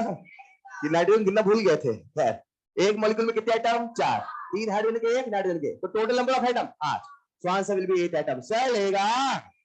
एक और सवाल, कैलकुलेट, छोटे सवाल है, calculate total number of atom, total number of atom present in half gram molecule of oxygen sample. बड़ा कंफ्यूजिंग आता है इसमें बच्चों को। Calculate total number of atom present in, board लिखा है, half gram molecule of oxygen sample, half gram molecule of oxygen sample, total number of atom present in half, board पे लिखा है, देखो देखो ये लिखा, half gram molecule of oxygen sample, half gram molecule of oxygen sample, half gram. बन गया होगा क्या? पक्का बन गया। आइए देखते हैं, आंसर बोलेंगे। अब आप मुझे बताओ, आपने इसमें O2 माना कि O माना? कैसे पता O2 माने? परफेक्ट। अब मैं ऐसे बोलता, let's imagine half mole of oxygen gas, क्या बोलता मैं? अब क्या मानते, O मानते कि O2 मानते हो? जब तक एटॉमिक ऑक्सीजन ना बोलो, क्या बोला मैंने? तब तक उसे एटम। सिंपल से कॉमन सेंस, जैसे आपको कंफ्यूज होते हैं, समझ पाए क्या? अभी फिलहाल से मॉलिक्यूल बोल दिया, तो मॉलिक्यूल मानना मतलब O2 तो मानना है।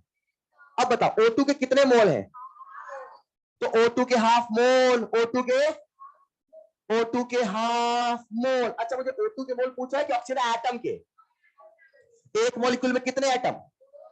एक मॉलिक्यूल में, एक मॉलिक्यूल में, तो एक मोल में 2 मोल, तो आधे मोल में 1 मोल, 1 मोल का मतलब है Na। नहीं समझे? पक्का? पक्का? ठीक है क्या? So answer will B Na atom, हाँ या ना? एक सवाल होमवर्क में लिख लें, क्लास में बताओ, एक सवाल होमवर्क लिख लें। Calculate total number of atoms present in, calculate total number of atoms presented, total number of atoms presented, 4 AMU of helium, 4 gram of helium, 4 AMU of helium, 4 gram of helium, 4 gram atom of helium. Calculate total number of atoms presented, 4 AMU of helium, 4 gram of helium, 4 gram atom of helium. कोई बच्चा अभी answer सोच लिया है क्या? फिर भी discuss करेंगे नेक्स्ट क्लास में. आपका होमवर्क रहेगा मोर कंसेप्ट इस क्लास का. बिग द बॉक्स 1 कर ले, ठीक है क्या? बाकी होमवर्क एक साथ आपको देता हूं नेक्स्ट क्लास में, चलेगा? पढ़ते रहे, रिवाइज करते रहे पूरी ताकत से. आज कितने प्यारे बच्चों, मिलते हैं नेक्स्ट क्लास में. Thank you so much. जो भी डाउट हो क्लास के बाद आकर भी पूछ ले. That's all for today. Thank you.